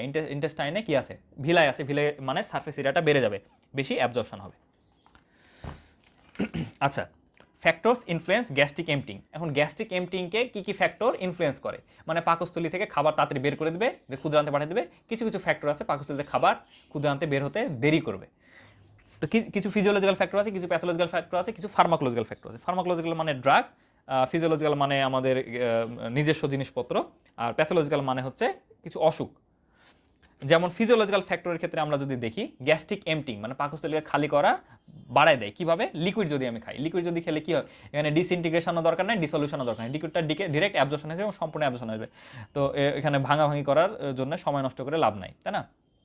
আমাদের পাকস্থলীর কাজ কি, খাদ্যকে জমা রেখে কাইমে পরিণত করা। তো কাইম তো লিকুইড তো নিজে কাইম, এটা তো তরল অবস্থাতে আছে, তো একে আর রাখবে না, তখন এটা বডি অ্যাবজর্ব করে নিতে পারবে খুব দ্রুত। তাহলে গ্যাস্ট্রিক এমটিং তাড়াতাড়ি হবে। আবার গ্যাস্ট্রিক ডিস্টেনশন, পাকস্থলী যত তাড়াতাড়ি, যত বেশি ফুলবে, যত বেশি ডিস্টেন্ট হবে তত কি পাকস্থলী থেকে এমটি করার প্রবণতা তৈরি হবে। যত বেশি ফুলবে, প্রস্রাব আমাদের যেমন ব্লাডারে যত বেশি প্রস্রাব হয় তত কি প্রস্রাব জমে, আমাদের প্রস্রাব করতে ইচ্ছা করে না, অনেকটা ওই রকম পাকস্থলীতে যত বেশি খাবার জমবে, যত বেশি ড্রাগ জমবে, পাকস্থলী যত বেশি ডিস্টেন্ট হবে, মোটা হবে, তত বেশি গ্যাস্ট্রিক এমটিংয়ের যে রেটটা সেটা বাড়বে। আর গ্যাস্ট্রিক এমটিং রেটটা কমবে কী কী ফিজিওলজিক্যাল ফ্যাক্টরসের কারণে, একটা হচ্ছে সলিড যদি আমি খাবার দিই তাহলে ওকে ডিসলিউশন করতে হবে, ডিসলিউশন করতে হবে, ভেঙে ভেঙে ছোটো ছোটো টুকরায় পরিণত করতে হবে খাবারটা, তখন রেস্ট নেবে এবং পাকস্থলী রেস্ট নেবে, এবং যার ফলে গ্যাস্ট্রিক এমটিং কী হয়ে যাবে, স্লো হয়ে যাবে। আর একটা প্রসেস কি, অ্যাসিড যদি দিই তাহলে অ্যাসিডটা পাকস্থলীতে বেশি সময় ধরে অবস্থান করবে। অ্যাসিড যদি কোনো একটা অ্যাসিড দিই তাহলে খাবারটা পাকস্থলীতে বেশি সময় দেবে, গ্যাস্ট্রিক এমটিংটা স্লো হয়ে যাবে। আর যদি ফ্যাট জাতীয় খাবার দিই সেক্ষেত্রেও গ্যাস্ট্রিক এমটিং স্লো হয়ে যাবে, এই জন্য ফ্যাট জাতীয় খাবার খেলে সহজে খিদা লাগে না, তাই না? আচ্ছা, ফ্যাট জাতীয়, ফাইবার জাতীয়, হ্যাঁ, এদের স্যাটাইটরি একটা ফাংশন আছে, খিদা লাগে না সহজে। প্যাথোলজিক্যাল কিছু ফ্যাক্টর মানে কী অসুখ হলে গ্যাস্ট্রিক এমটিং স্লো হতে পারে, কী অসুখ হলে গ্যাস্ট্রিক এমটিং ফাস্ট হতে পারে। যদি কারো অ্যাকিউট অ্যাবডোমেন হয়, পেটে প্রচণ্ড ব্যথা, পেটে প্রচণ্ড ব্যথা, তখন এটাকে বলে আমরা অ্যাকুট অ্যাবডোমেন। এখন অ্যাকুট অ্যাবডোমেন বিভিন্ন কারণ হতে পারে, অ্যাকুট কোলেসিস্টাইটিসের কারণে হতে পারে, অ্যাকুট প্যাঙ্কেটাইটিসের কারণে হতে পারে, তারপরে অ্যাকুট অ্যাপেন্ডিসাইটিসের কারণে হতে পারে, তারপরে অ্যাকুট সিস্টাইটিসের কারণে হতে পারে, ক্রনিক সিস্টাইটিসের কারণে হতে পারে, যে কোনো কারণে হতে পারে, বা হেপাটাইটিসের কারণে হতে পারে। অ্যাকুট অ্যাবডোমেন মানে পেটে ব্যথা আর কি, পেটের চারপাশে ব্যথা, অ্যাকুট অ্যাবডোমেন। তো অ্যাকুট অ্যাবডোমেন যদি হয়, তো আমরা অ্যাকুট অ্যাবডোমেনে মোটামুটি পরিপাক তন্ত্রেরই কোনো একটা জায়গায় সমস্যা, তাহলে এক্ষেত্রে কি হয়, এক্ষেত্রে তখন খাবারটা স্লো হয়ে যায়। খাবারটা যেহেতু পরিপাকতন্ত্রের সমস্যা, তার মানে ফাংশনগুলো কমে গেছে, তখন খাবারটা স্লো হয়ে যাবে, গ্যাস্ট্রিক এমপ্টিং তখন স্লো হয়ে যাবে।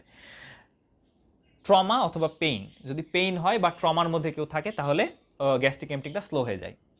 টেনশনের মধ্যে থাকলেও গ্যাস্ট্রিক এমপ্টিং অনেক সময় স্লো হয়। তো যাই হোক, ট্রমা, পেইন, অ্যাকুট অ্যাবডোমেন, এসব অসুখ, এসব প্যাথোলজিক্যাল কন্ডিশনে গ্যাস্ট্রিক এমপ্টিং স্লো হয়। গ্যাস্ট্রিক এমপ্টিং ফাস্ট হয় কি অসুখের কারণে? ডিউডেনাল আলসার, যদি কারো ডিউডেনামে আলসার থাকে, তখন গ্যাস্ট্রিক এমপ্টিং ফাস্ট হয়ে যাবে।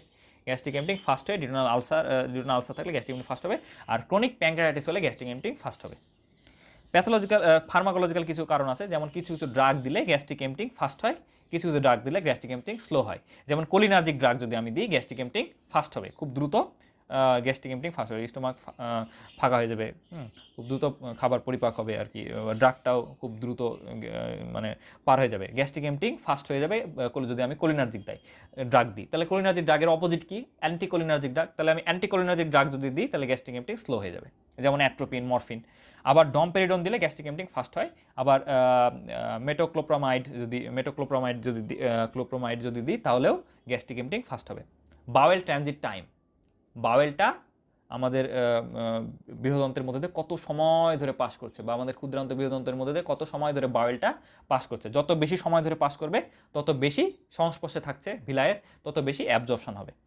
মিউকোসাল সারফেস এরিয়া, যে বাওয়েলটা যেই মিউকোসাল সারফেস এরিয়া দিয়ে যাচ্ছে, আমরা জানি কি আমাদের জিআইটিতে বিভিন্ন পার্ট থাকে, serosa, muscle layer, sub mucosa, muscularis mucosa, সবার বাইরে সবার ভিতরে থাকে কি মিউকোসা। তাহলে বাওয়েলটা কার সাথে সমস্যা থাকছে? মিউকোসা।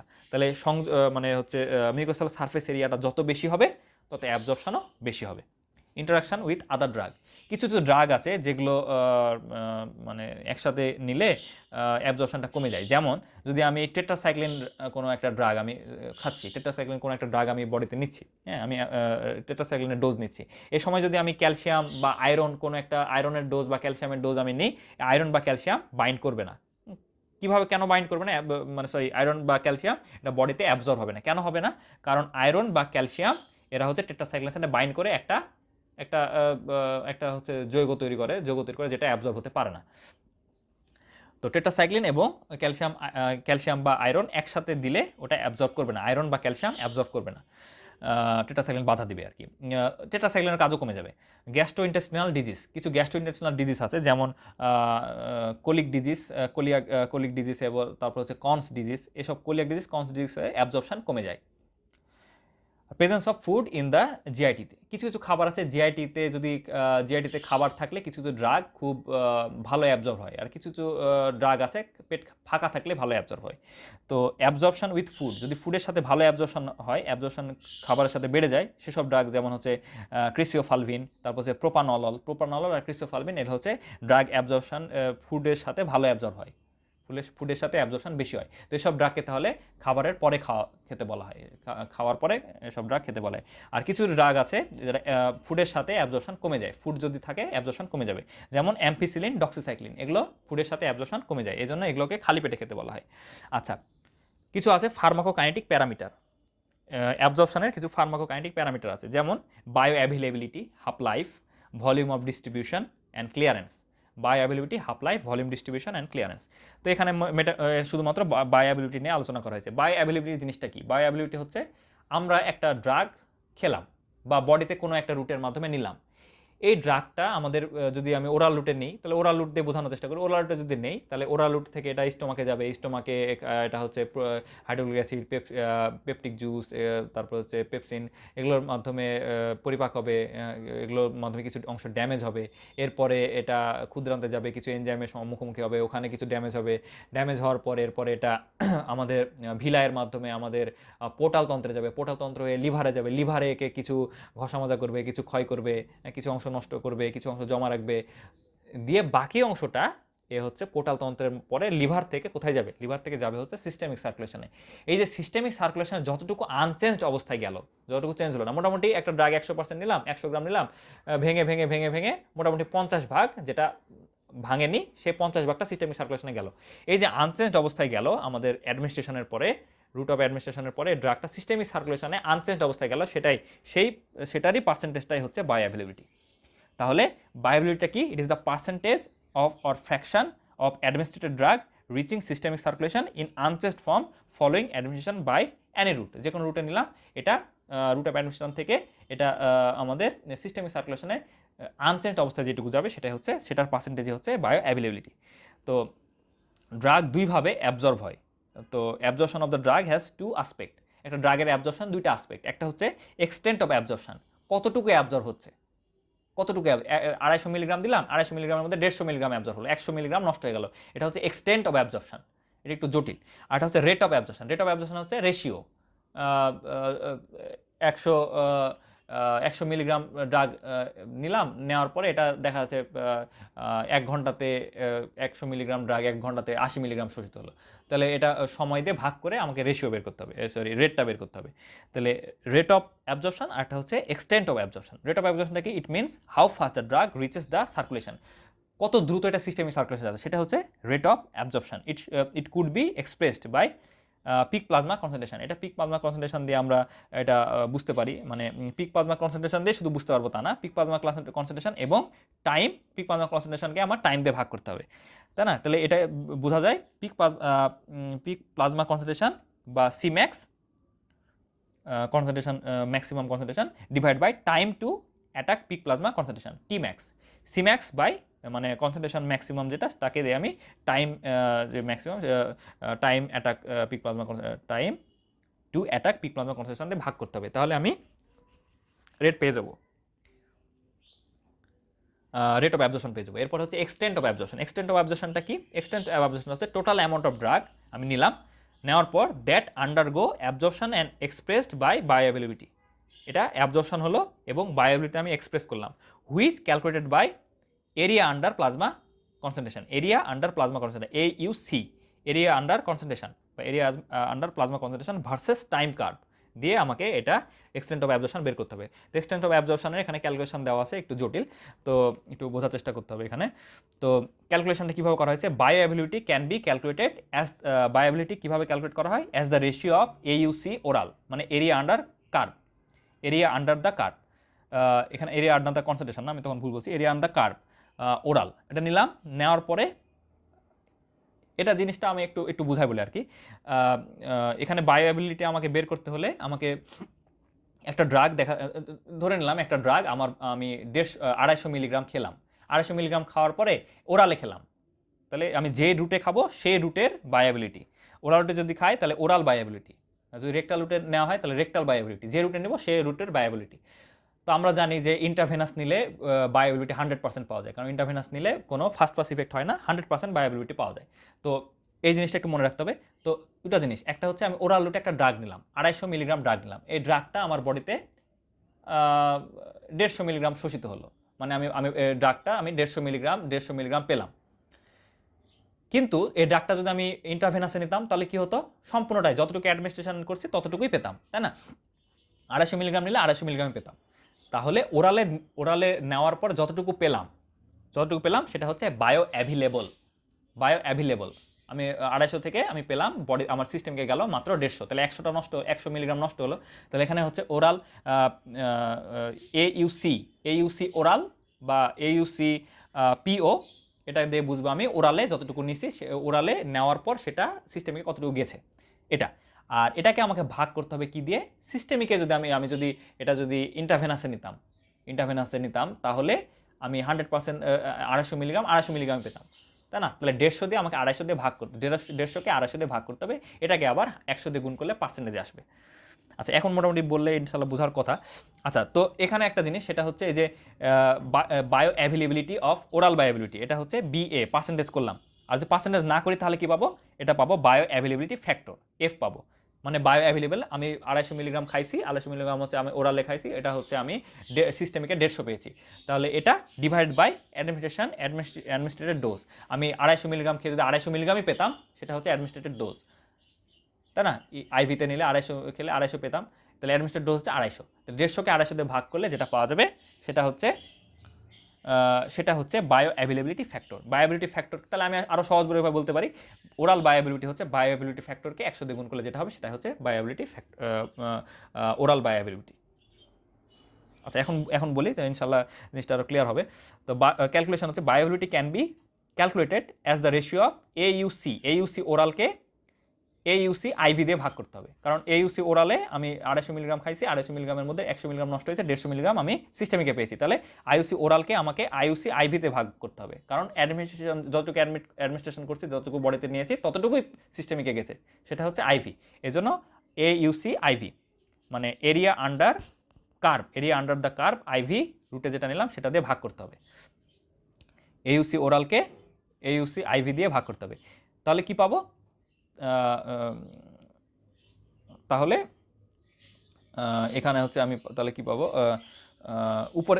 উপরে থাকবে হচ্ছে AUC ওরাল আর নিচে থাকবে AUC IV expressed as percentage, এটা পার্সেন্টেজ 100 দিয়ে গুণ করতে হবে। It could also be expressed as bioavailability factor, এটা এফ দিয়েও প্রকাশ করা যায়, এফ দিয়ে প্রকাশ করলে 100 দিয়ে গুণ করার দরকার নেই, আর বায়োঅ্যাভেলেবিলিটি ফ্যাক্টরকে 100 দিয়ে গুণ করলেই আমরা ওরাল বায়োঅ্যাভেলেবিলিটি পেয়ে যাব, which is calculated by dividing the bioavailability in percentage by 100। তাহলে ফ্যাক্টরকে যদি 100 দিয়ে গুণ করি, calculated by dividing the bioavailability in percentage by 100, তাহলে হচ্ছে আমরা ওরাল বায়োঅ্যাভেলেবিলিটি পেয়ে যাব। Bioavailability of any drug administered in IV route is 100%। কীভাবে 100% হয়? কারণ এই যে বায়োঅ্যাভেলেবিলিটি উপরে আমি 250, যদি ওরাল বায়োঅ্যাভেলেবিলিটি তার মানে ওখানে ওরালের ক্ষেত্রে আমি 250 নিয়েছিলাম, কিন্তু 250-এর মধ্যে 100 নষ্ট হয়েছে, 100 মিলিগ্রাম নষ্ট হয়েছে, আর আমি 100 মিলিগ্রাম নষ্ট হয়েছে, আর আমি পেয়েছিলাম 150 মিলিগ্রাম পেয়েছিলাম, এই জন্য উপরে 150, আর নিচে আইভিতে দিলে বা অ্যাডমিনিস্ট্রেটেড ড্রাগ 250 থাকবে। তাহলে আইভিতে যদি আমি নিই তাহলে কি হবে? অ্যাডমিনিস্ট্রেটেড ড্রাগ নিচে 250 থাকবে, আর উপরে 250 নিচে 250 পাবো, তাহলে 250/250 কাটাকাটি করলে 1 হয়ে যাবে, তখন বায়োঅ্যাভেলেবিলিটি ফ্যাক্টর তখন 1 হবে, আর 100 দিয়ে গুণ করলে বায়োঅ্যাভেলেবিলিটি তখন হচ্ছে ইন্টারভেনাস বায়োঅ্যাভেলেবিলিটি তখন হবে হচ্ছে 100%। এজন্যই বলা হয় যে যদি আইভি রুটেন দেওয়া হয় তাহলে বায়োঅ্যাভেলেবিলিটি 100% হয়। সাপোজ AUC আইভি এবং AUC oral of drug use to plot the above curve are 250 microgram and 150 microgram respectively. ধরা হলো যে আইভিতে নিলাম 250 মাইক্রোগ্রাম এবং ওরালে নিলাম 150 মাইক্রোগ্রাম, তাহলে ওরাল বায়োঅ্যাভেলেবিলিটি কী হবে? ওরালে 250 নিছি, 250-এর মধ্যে মাত্র 150 গ্রাম সিস্টেমিকে গেছে, তাহলে উপরে হবে 150, নিচে হবে আইভিতে 250। এখানে 200 ছিল, আসলে 200-তে হবে না, 150-কে 200 দিয়ে ভাগ করলে 0.75 হবে, তো এটা একটু ভুল আছে, তো 150/250 হবে, 250 হবে, ইন্টু 100 দিয়ে গুণ করলে 0.6 ইন্টু 100% হবে, মানে 60%। তাহলে bioavailability factor is equal to bioavailable divide by administered dose. আর বায়োঅ্যাভেলেবিলিটি যদি আমি বের করতে চাই তাহলে AUC PO মানে ওরাল বায়োঅ্যাভেলেবিলিটি, ওরাল AUC মানে oral area under curve divide by AUC IV মানে intravenous area under the curve. তাহলে আমরা বায়োঅ্যাভেলেবিলিটিকে আমরা এই যে এটা যেহেতু বায়োঅ্যাভেলেবিলিটি ফ্যাক্টর F, তাহলে আমরা বায়োঅ্যাভেলেবিলিটি আমরা এভাবে লিখতে পারি, bioavailability is equal two F into 100%। আচ্ছা, ইন দ্যাট কেস এখানে বায়োঅ্যাভেলেবিলিটি ওরাল বায়োঅ্যাভেলেবিলিটি হবে ফ্যাক্টর হবে 0.6 আর বায়োঅ্যাভেলেবিলিটি হবে 60%। আচ্ছা, সিগনিফিকেন্স অফ বায়োঅ্যাভেলেবিলিটি আমাদের যে বের করে লাভ কি? এত যে হিসাব নিকাশ করে মেডিকেলে হিসাব নিকাশ লাগে না, হ্যাঁ, তো মেডিকেলে হিসাব নিকাশ লাগে, হ্যাঁ, একটা বাচ্চার কতটুকু ডোজ দিব ওটা আমাদের বের করতে হয়, একটা মানুষের বডিতে কতটুকু ডোজ, ওরাল রুটে দিলে কতটুকু ডোজ হবে, ইন্টারভেনাসে দিলে কতটুকু ডোজ হবে, হ্যাঁ, দুটা কিন্তু ডোজ একই দিলে হবে না। এখন আমার একটা মানুষের বডিতে ডোজ দরকার 150 ml, কিন্তু আমি পেশেন্টটাকে ওষুধ দিচ্ছি ওরালি, তাহলে কি 150 ml পাবো সিস্টেমিকে? না, 150 ml তো কখনোই পাবো না। দেখা যাচ্ছে 250 ml দিলাম, এর মধ্যে 150 ml পাবো, তাই না? তাহলে আমাকে 150 ml দিলে হবে না, 150 ml দিলে দেখা যাচ্ছে 70, 75, 80 এরকম মিলিগ্রাম পাবো, তাহলে আমাকে একটু বেশি দিতে হবে। এই জন্যই বায়োঅ্যাভেলেবিলিটিটা জানা দরকার যে কতটুকু বেশি দেবো, তাছাড়া অ্যাকুরেট ডোজটা ঠিক থাকবে না এবং আমরা অ্যাকুরেট ইফেক্টও পাবো না, মানে থেরাপিউটিক ডোজটা ঠিক থাকবে না আর কি। তো ভয় বেশি হয়ে যাবে নাহলে কম হয়ে যাবে, এই জন্য আমাদের বায়োবিলিটিটা জানতে হবে। It indicate the extent of absorption which is calculated by, তাহলে কতটুকু অ্যাবজর্ব করছে এটা আমরা বুঝতে পারবো যে F is equal to F into dose, মানে বায়োবিলিটি ফ্যাক্টর ইন্টু ডোজ দিয়ে আমি যদি গুণ করি তাহলে আমি পাচ্ছি 150 মিলিগ্রাম। তাহলে আমি এই 150 মিলিগ্রামটাই পাচ্ছি। তো 250 মিলিগ্রাম দিলে 150 মিলিগ্রাম পাবো। তো আমার যদি 150 মিলিগ্রাম দেওয়ার প্রয়োজন পড়ে, 150 মিলিগ্রাম যদি দেওয়ার প্রয়োজন পড়ে ওরালে, তাহলে আমি 250 মিলিগ্রাম দেবো, কারণ 0.6 এই ফ্যাক্টরটা বাদ যাবে, 0.6 দিয়ে গুণ করতে হবে বা 6/60 দিয়ে ভাগ করতে হবে। ইট helps to calculate dose during change of doses form. আমি ডোজেস ফর্ম যদি চেঞ্জ করতে চাই, ওরাল থেকে আমি কি করলাম, ওরাল থেকে আমি হচ্ছে ক্যাপসুল, ওরালের আমি ট্যাবলেট থেকে আমি ক্যাপসুল দিতে চাই, তাহলে ডোজটা আরেকটু কমাই দিতে হবে, 250 জায়গায় 200 দিতে হবে বা 220 দিতে হবে, কারণ আমরা জানি ট্যাবলেট হচ্ছে ডিসইন্টিগ্রেশন ডিসলিউশন দুটাই লাগে, আর ক্যাপসুলে ডিসইন্টিগ্রেশনটা লাগে না, শুধু ডিসলিউশন হলে হয়। আর যদি লিকুইড দিই তাহলে আরও কম ডোজ দিতে হবে, তাই না? তাহলে এই ডোজেস যখন আমি চেঞ্জ করব, ডোজেস ফর্মুলেশনটা যখন চেঞ্জ করব, তখন আমাকে ওটা মাথায় রাখতে হবে, হ্যাঁ, যে ওটা কতটুকু বেড়ে যাচ্ছে কিনা। তাহলে dose of new dosage form is equal to F into dose divide by F of new dosage form. It helps to calculate, এছাড়াও এটা কি করে, এটা হচ্ছে আমাদের অ্যাডমিনিস্ট্রেশন রেট কতটুকু এটা ক্যালকুলেট করতে হেল্প করে। তাহলে রেট অফ অ্যাডমিনিস্ট্রেশন বা অ্যাডমিনিস্ট্রেশন যেটা আর is the average rate per unit time at which the absorbed drug reaches the systemic circulation. Systemic সার্কুলেশনে যাবে তার রেট কত, একক সময় কতটুকু যাবে, সেটা আমি বের করতে পারি। Rate of absorption is equal to F into dose, মানে bioavailability factor into dose divide by time interval দিয়ে আমি ভাগ করবো। এই যে এখানে আমরা পাইছিলাম না, যে ইন্ডিকেটেড দ্য অ্যাবজর্পশন আমরা বের করছিলাম কীভাবে, এফ ইন্টু ডোজ মানে 0.6 বায়োবিলিটি ফ্যাক্টর ইন্টু ডোজ। এই বায়োবিলিটি ফ্যাক্টর ইন্টু ডোজকে টি দিয়ে ভাগ করলে তো চলে আসে, তাই না? তাহলে bioavailability factor into dose divide by time interval দিয়ে ভাগ করলে আমি পেয়ে যাব একক সময়ে কি অ্যাবজর্পশন, মানে absorption rate of absorption. It helps to calculate the maintenance dose. কিছু ইনিশিয়াল ডোজ বেশি দেওয়া হয়, কিছুদিন পরে যখন মোটামুটি স্বাভাবিক অবস্থায় আসে তখন মেনটেন্যান্স ডোজ দেওয়া হয়, তাই না? তো মেনটেন্যান্স ডোজ আমরা এখান থেকে ক্যালকুলেট করতে পারবো কীভাবে, dosing rate divide by F into dosing interval দিয়ে গুণ করলে মেনটেন্যান্স ডোজটা পেয়ে যাবো। It helps to study the bio equivalence সম্পর্কে স্টাডি করার জন্য এবং থেরাপিউটিক ইকুইভ্যালেন্স সম্পর্কে স্টাডি করার জন্য, এসব দুইটা প্রোপ্রাইটরি প্রিপারেশনের জন্য এটা হেল্প করে। বায়ো ইকুইভ্যালেন্স এবং থেরাপিউটিক ইকুইভ্যালেন্সের নামে দুইটা প্রোপ্রাইটরি যে প্রিপারেশন আছে তাদের সম্পর্কে স্টাডি করার জন্য এটা হেল্প করবে। আচ্ছা, তো বায়ো ইকুইভ্যালেন্সটা কি? বায়ো ইকুইভ্যালেন্সটা হচ্ছে it is the study of bio availability for the comparison of two proprietary preparation of a drug. মানে কি বলছে, two or more identical dosage form, যাদের সিস্টেমিক সার্কুলেশনে যেতে একই সময় লাগবে, সেটা হচ্ছে বায়ো ইকুইভ্যালেন্স স্টাডি। মনে করি যে আমাদের প্যারাসিটামল ট্যাবলেট খেলাম, প্যারাসিটামলের ডোজেস চেঞ্জ করলে কী হবে, paracetamol tablet, paracetamol suppository, paracetamol capsule, তাই না? তো প্যারাসিটামল সাপোজিটরি, প্যারাসিটামল ক্যাপসুল বা প্যারাসিটামল সাপোজিটরি তিনটা দিলাম, একই অ্যামাউন্টে দিলাম, কিন্তু দেখা যাচ্ছে এদের সিস্টেমিক সার্কুলেশনে যেতে একই সময় লাগছে। ক্যাপসুলেরও একই সময় লাগছে, যদিও আসলে সম্ভব না, একই সময় যাবে না, হ্যাঁ। তো ক্যাপসুলেরও একই সময় যাচ্ছে, ট্যাবলেটেরও একই সময় যাচ্ছে, যে কোনো দুইটা বা একাধিক ডোজে যদি একই সময় লাগে সিস্টেমিক সার্কুলেশনে, অ্যাডমিনিস্ট্রেশনের পর থেকে সিস্টেমিক সার্কুলেশনে যেতে একই সময় লাগে, সেটাকে বলা হয় বায়ো ইকুইভ্যালেন্স।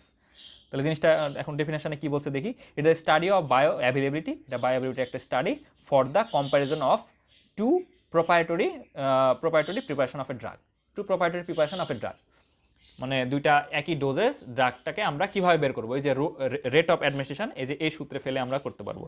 এই যে rate of administration F into dose divide by time interval. আমি দুটা ড্রাগের ক্ষেত্রে দেখলাম যে রেট অফ অ্যাবজর্পশন একই, তখন আমি এটা বুঝবো যে দুইটা ড্রাগ বায়ো ইকুইভ্যালেন্ট বা বায়ো ইকুইভ্যালেন্স স্টাডি সম্পর্কে আমরা বুঝতে পারবো। তাহলে বায়ো ইকুইভ্যালেন্স সম্পর্কে আমরা জানতে পারবো, এই যে স্টাডি বায়ো ইকুইভ্যালেন্স সম্পর্কে আমরা জানতে পারবো কিসের মাধ্যমে, আমরা জানতে পারবো হচ্ছে এই যে বায়ো অ্যাভেলেবিলিটির মাধ্যমে। আচ্ছা, কিছু ফ্যাক্টর আছে যারা বায়ো অ্যাভেলেবিলিটিকে মডিফাই করতে পারে, যেমন ফার্মাসিউটিক্যাল কিছু ফ্যাক্টর আছে, কিছু বায়োলজিক্যাল ফ্যাক্টর আছে, কিছু ফার্স্ট পাস ইফেক্টের কারণে বায়োবিলিটি চেঞ্জ হতে পারে, রুট অফ অ্যাডমিনিস্ট্রেশনের কারণে বায়োবিলিটি চেঞ্জ হতে পারে, আর মেকানিজম অফ অ্যাকশনের কারণে বায়োবিলিটি চেঞ্জ হতে পারে। তো এটা কি, ফার্মাসিউটিক্যাল ফ্যাক্টরের কারণে বায়োলজিটি কীভাবে চেঞ্জ হয়, যেমন ডিফারেন্ট ফর্মুলেশন, ট্যাবলেট এবং ক্যাপসুল দুটার বায়োবিলিটি কী হবে, একই হবে, হবে না। যদি একই হতো তাহলে বায়ো ইকুইভ্যালেন্স হয়ে যেত, তাই না? তো দুইটার বায়োবিলিটি এক হবে না, কেন হবে না? কারণ বায়ো অ্যাবিলিটি এক হলে বায়ো ইকুইভ্যালেন্স না, দুটার রেট অফ অ্যাবজর্পশন যদি এক হয়, আর রেট অফ অ্যাবজর্পশন এক হলে তখন সেটা বায়ো ইকুইভ্যালেন্স। আমি একটু ভুল বলছি। তাহলে বায়ো অ্যাবিলিটির মডিফাইং ফ্যাক্টর কী কী? ফার্মাসিউটিক্যাল ফ্যাক্টর, দুইটা ড্রাগের ফর্মুলেশন, দুই ধরনের ফর্মুলেশন, একটা হচ্ছে ট্যাবলেট, একটা ক্যাপসুল। দুইটার বায়োঅ্যাবিলিটি ভিন্ন হবে। কেন হবে? ট্যাবলেট ডিসইন্টিগ্রেশন করা লাগে, ডিসলিউশন করা লাগে, আর ক্যাপসুল শুধু ডিসলিউশন করা লাগে। তাহলে দুইটার বায়োঅ্যাবিলিটি ভিন্ন, তাহলে সলিউশনটা কী হবে? বায়োঅ্যাবিলিটি লেস হবে। ট্যাবলেটের ক্ষেত্রে বায়োঅ্যাবিলিটি কী হবে? ট্যাবলেটের বায়োঅ্যাবিলিটি লেস হবে, ক্যাপসুলের বায়োঅ্যাবিলিটি বেশি হবে, সলিউশনের আরও বেশি হবে, এটাই বলছে। ইনজেকশনের ক্ষেত্রে আরও বেশি, 100%। ফার্মাসিউটিক্যাল কোম্পানির কারণেও বায়োবিলিটি চেঞ্জ হতে পারে। কেন? কারণ কিছু কিছু ফার্মাসিউটিক্যাল কোম্পানির ওষুধের ড্রাগগুলা উচ্চ মানের, খুব ভালো মানের, বডি সহজে অ্যাবজর্ব করতে পারে। কিছু কিছু ফার্মাসিউটিক্যাল কোম্পানি দেখা যাচ্ছে দায়সারাভাবে ড্রাগ দেয়, তো ওদের ড্রাগের কোয়ালিটি ভালো না, তো বডিতে বেশি অ্যাবজর্ব করতে পারে না, বায়োবিলিটি কমে যাবে। তো গুড ফার্মাসিউটিক্যাল রেপুটেড কোম্পানির বায়োবিলিটি বেশি হয়, কোম্পানির ড্রাগের বায়োবিলিটি বেশি হয়। এরপর হচ্ছে বায়োলজিক্যাল ফ্যাক্টর। কিছু বায়োলজিক্যাল ফ্যাক্টর আছে, যেমন বেনজাইল পেনিসিলিন যদি আমি যদি ওরাল রুটে নিই, বেনজাইল পেনিসিলিন আমার নেওয়ার কথা কোথায়? ইনজেকশনে, তাই না? আইভিতে, ইন্টারভেনাসে নেওয়ার কথা। এখন আমি মনে করলাম বেনজাইল পেনিসিলিন আমি ওরাল রুটে নেব, তাহলে কি হবে? ওরাল রুটে যদি আমি নিই, বেনজাইল পেনিসিলিনটা একটা প্রোটিন জাতীয় পদার্থ। এই বেনজাইল পেনিসিলিনকে আমি ওরাল রুটে নিব, তখন হাইড্রোক্লোরিক অ্যাসিডের সংস্পর্শে আসবে, গ্যাস্ট্রিক অ্যাসিডের সংস্পর্শে আসবে, এসে কি করবে?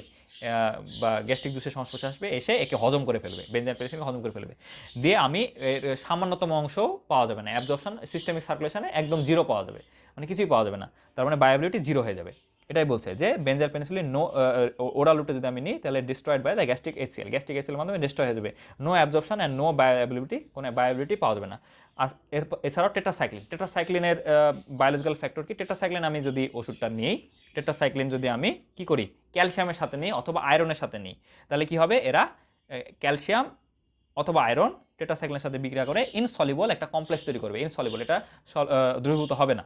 যার ফলে কি? দ্রবীভূত যেহেতু হবে না, মানে এরা দ্রবীভূত হবে না, মানে আয়নাইজেশন হচ্ছে না, ওয়াটারে আয়নাইজেশন হচ্ছে না, তখন কি হবে? এদের অ্যাবজর্পশন অনেক কমে যাবে, ইনসলিবল কমপ্লেক্স। আর ফ্যাটে হোক বা লিপিডে হোক এরা দ্রবীভূত হবে না, একটু লিপিডে হোক বা ফ্যাট ওয়াটারে হোক দ্রবীভূত হবে না। Less absorption, insoluble complex, less absorption হলে দ্রবীভূত হবে না। দ্রবীভূত না হলে কি হবে? বায়োবিলিটি কমে যাবে, বডি টানতে পারবে না, বায়োবিলিটি কমে যাবে। ফার্স্ট পাস ইফেক্টের কারণে বায়োবিলিটি কমে যায়। ফার্স্ট পাস ইফেক্টটা কি? আমরা একটা ড্রাগ নিলাম, ড্রাগটা সিস্টেমিক সার্কুলেশনে যাওয়ার আগে লিভারে যে কিছু চেঞ্জ হবে, ড্রাগটা ভেঙে যাবে, কিছু চেঞ্জ হলো, অল্টারেশন হয়ে গেলো, এটাই হচ্ছে first pass effect. Salbutamol, propranolol, nitroglycerin এসব ড্রাগ যদি আমি কি করি, এসব ড্রাগ যদি আমি নেই, তাহলে এগুলো বায়োট্রান্সফরমেশনের মধ্য দিয়ে যাবে। এর মধ্যে ইন্টারিং ইন সিস্টেমিক সার্কুলেশন ঢোকার আগে এরা কিছু বায়োট্রান্সফরমেশনের দিয়ে যাবে, যেটা গ্যাস্ট্রিক জুসের মাধ্যমে হতে পারে, স্টোমাকে হতে পারে, সেটা লিভারে হতে পারে। তো লিভারে যেটা মেনলি হয়, লিভারে যেটা অল্টারেশন হয়, সেটাই মেনলি আমরা বলি যে ফার্স্ট পাস ইফেক্ট। তার মানে এগুলোর মাধ্যমে কি হবে? এদের ফাংশনটা একটু কমে যাবে, তাই না? বায়োবিলিটি কমে যাবে, এটাকে আমরা বলবো ফার্স্ট পাস ইফেক্ট বা first pass metabolism. Route of অ্যাডমিনিস্ট্রেশনের উপর বায়োবিলিটি কম বেশি নির্ভর করে। যদি আমি ওরাল রুটে দিই, তাহলে বায়োবিলিটি 5 থেকে 100%-এর নিচে হবে, সবসময় 100-র নিচে, কিন্তু 5%ও হতে পারে। আইভি যদি দিই, তাহলে 100% পাবো। ইন্টারমাস্কুলার 75 থেকে 100%-এর কম বা বেশি, 100% কম বা 100% বেশি হবে না, 100% সমান বা 100%-এর কম, 75 থেকে 100%-এর মধ্যে। যদি সাবকিউটেনাস দিই, তাহলে 75 থেকে 100%-এর মতো পাবো। ওরাল দিলে 5 থেকে 100%-এর নিচে, রেকটাল দিলে 30 থেকে 100-র নিচ পর্যন্ত এই সময় পাবো। ইনহেলেশন যদি নিই 5 থেকে 100-র নিচে, ট্রান্সডার্মাল যদি নিই 80 থেকে 100-র মতো পাওয়া যাবে ট্রান্সডার্মাল। তাহলে ট্রান্সডার্মালে পাওয়া যাচ্ছে একটু বেশি, ইন্টারমাস্কুলারে পাওয়া যাচ্ছে বেশি, সাবকিউটেনাসে পাওয়া যাচ্ছে, আর ইন্টারভেনাসে 100% পাওয়া যাচ্ছে। মেকানিজম অফ অ্যাকশনের উপরে ড্রাগের বায়োবিলিটি অনেক সময় অনেকটা নির্ভর করে, হ্যাঁ, মেনটেন করতে পারে। কিভাবে? এটা একটু জটিল প্রসেস, মানে একটু জিনিসটা একটু বুঝতে হবে আর কি।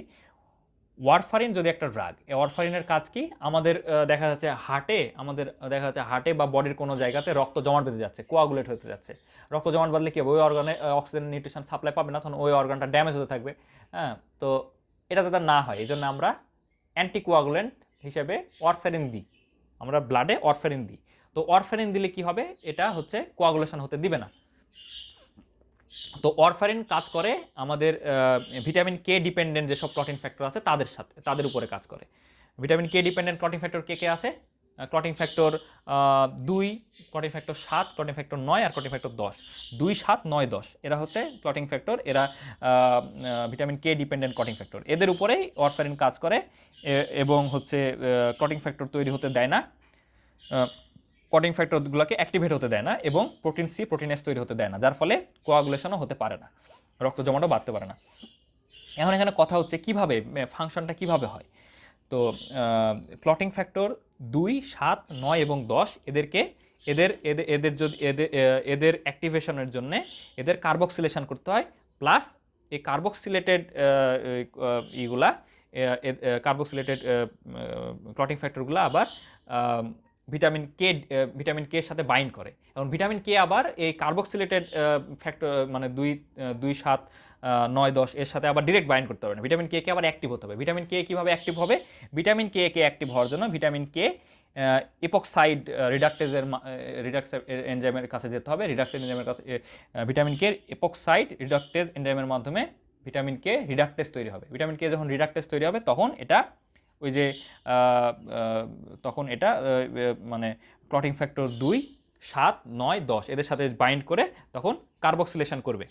তো এখন এই ওয়ারফারিনটা কি করে? ওয়ারফারিনের ক্যারেক্টারিস্টিস অনেকটা ভিটামিন কে এর মতো। তো এই ভিটামিন কে এর মতো যেহেতু অনেকটা দেখতে একই রকম, তো এই ক্লটিং ফ্যাক্টর 2, 7, 9, 10 এরা চিনতে পারে না ভিটামিন কে মনে করে এই ওয়ারফারিনের সাথে বাইন্ড করে ফেলে। কিন্তু দেখা যায় বাইন্ড করার পরেও ভিটামিন কে এর সাথে বাইন্ড করা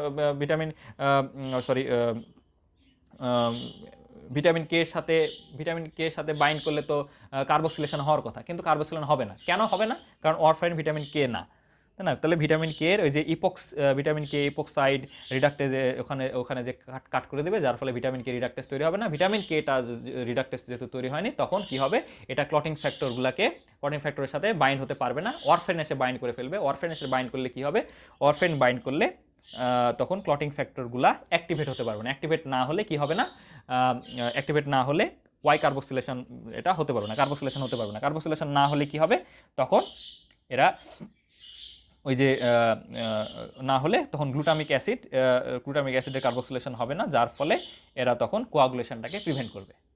তো অতিরিক্ত হলে এটা আবার হেমোরেজও হয় বডিতে। তো যাই হোক, এই তো মেকানিজম অ্যাকশন অনেকটা এটা। তো ওয়ারফারিন দিলে এই এইভাবে মেকানিজমটা কাজ করে। হ্যাঁ,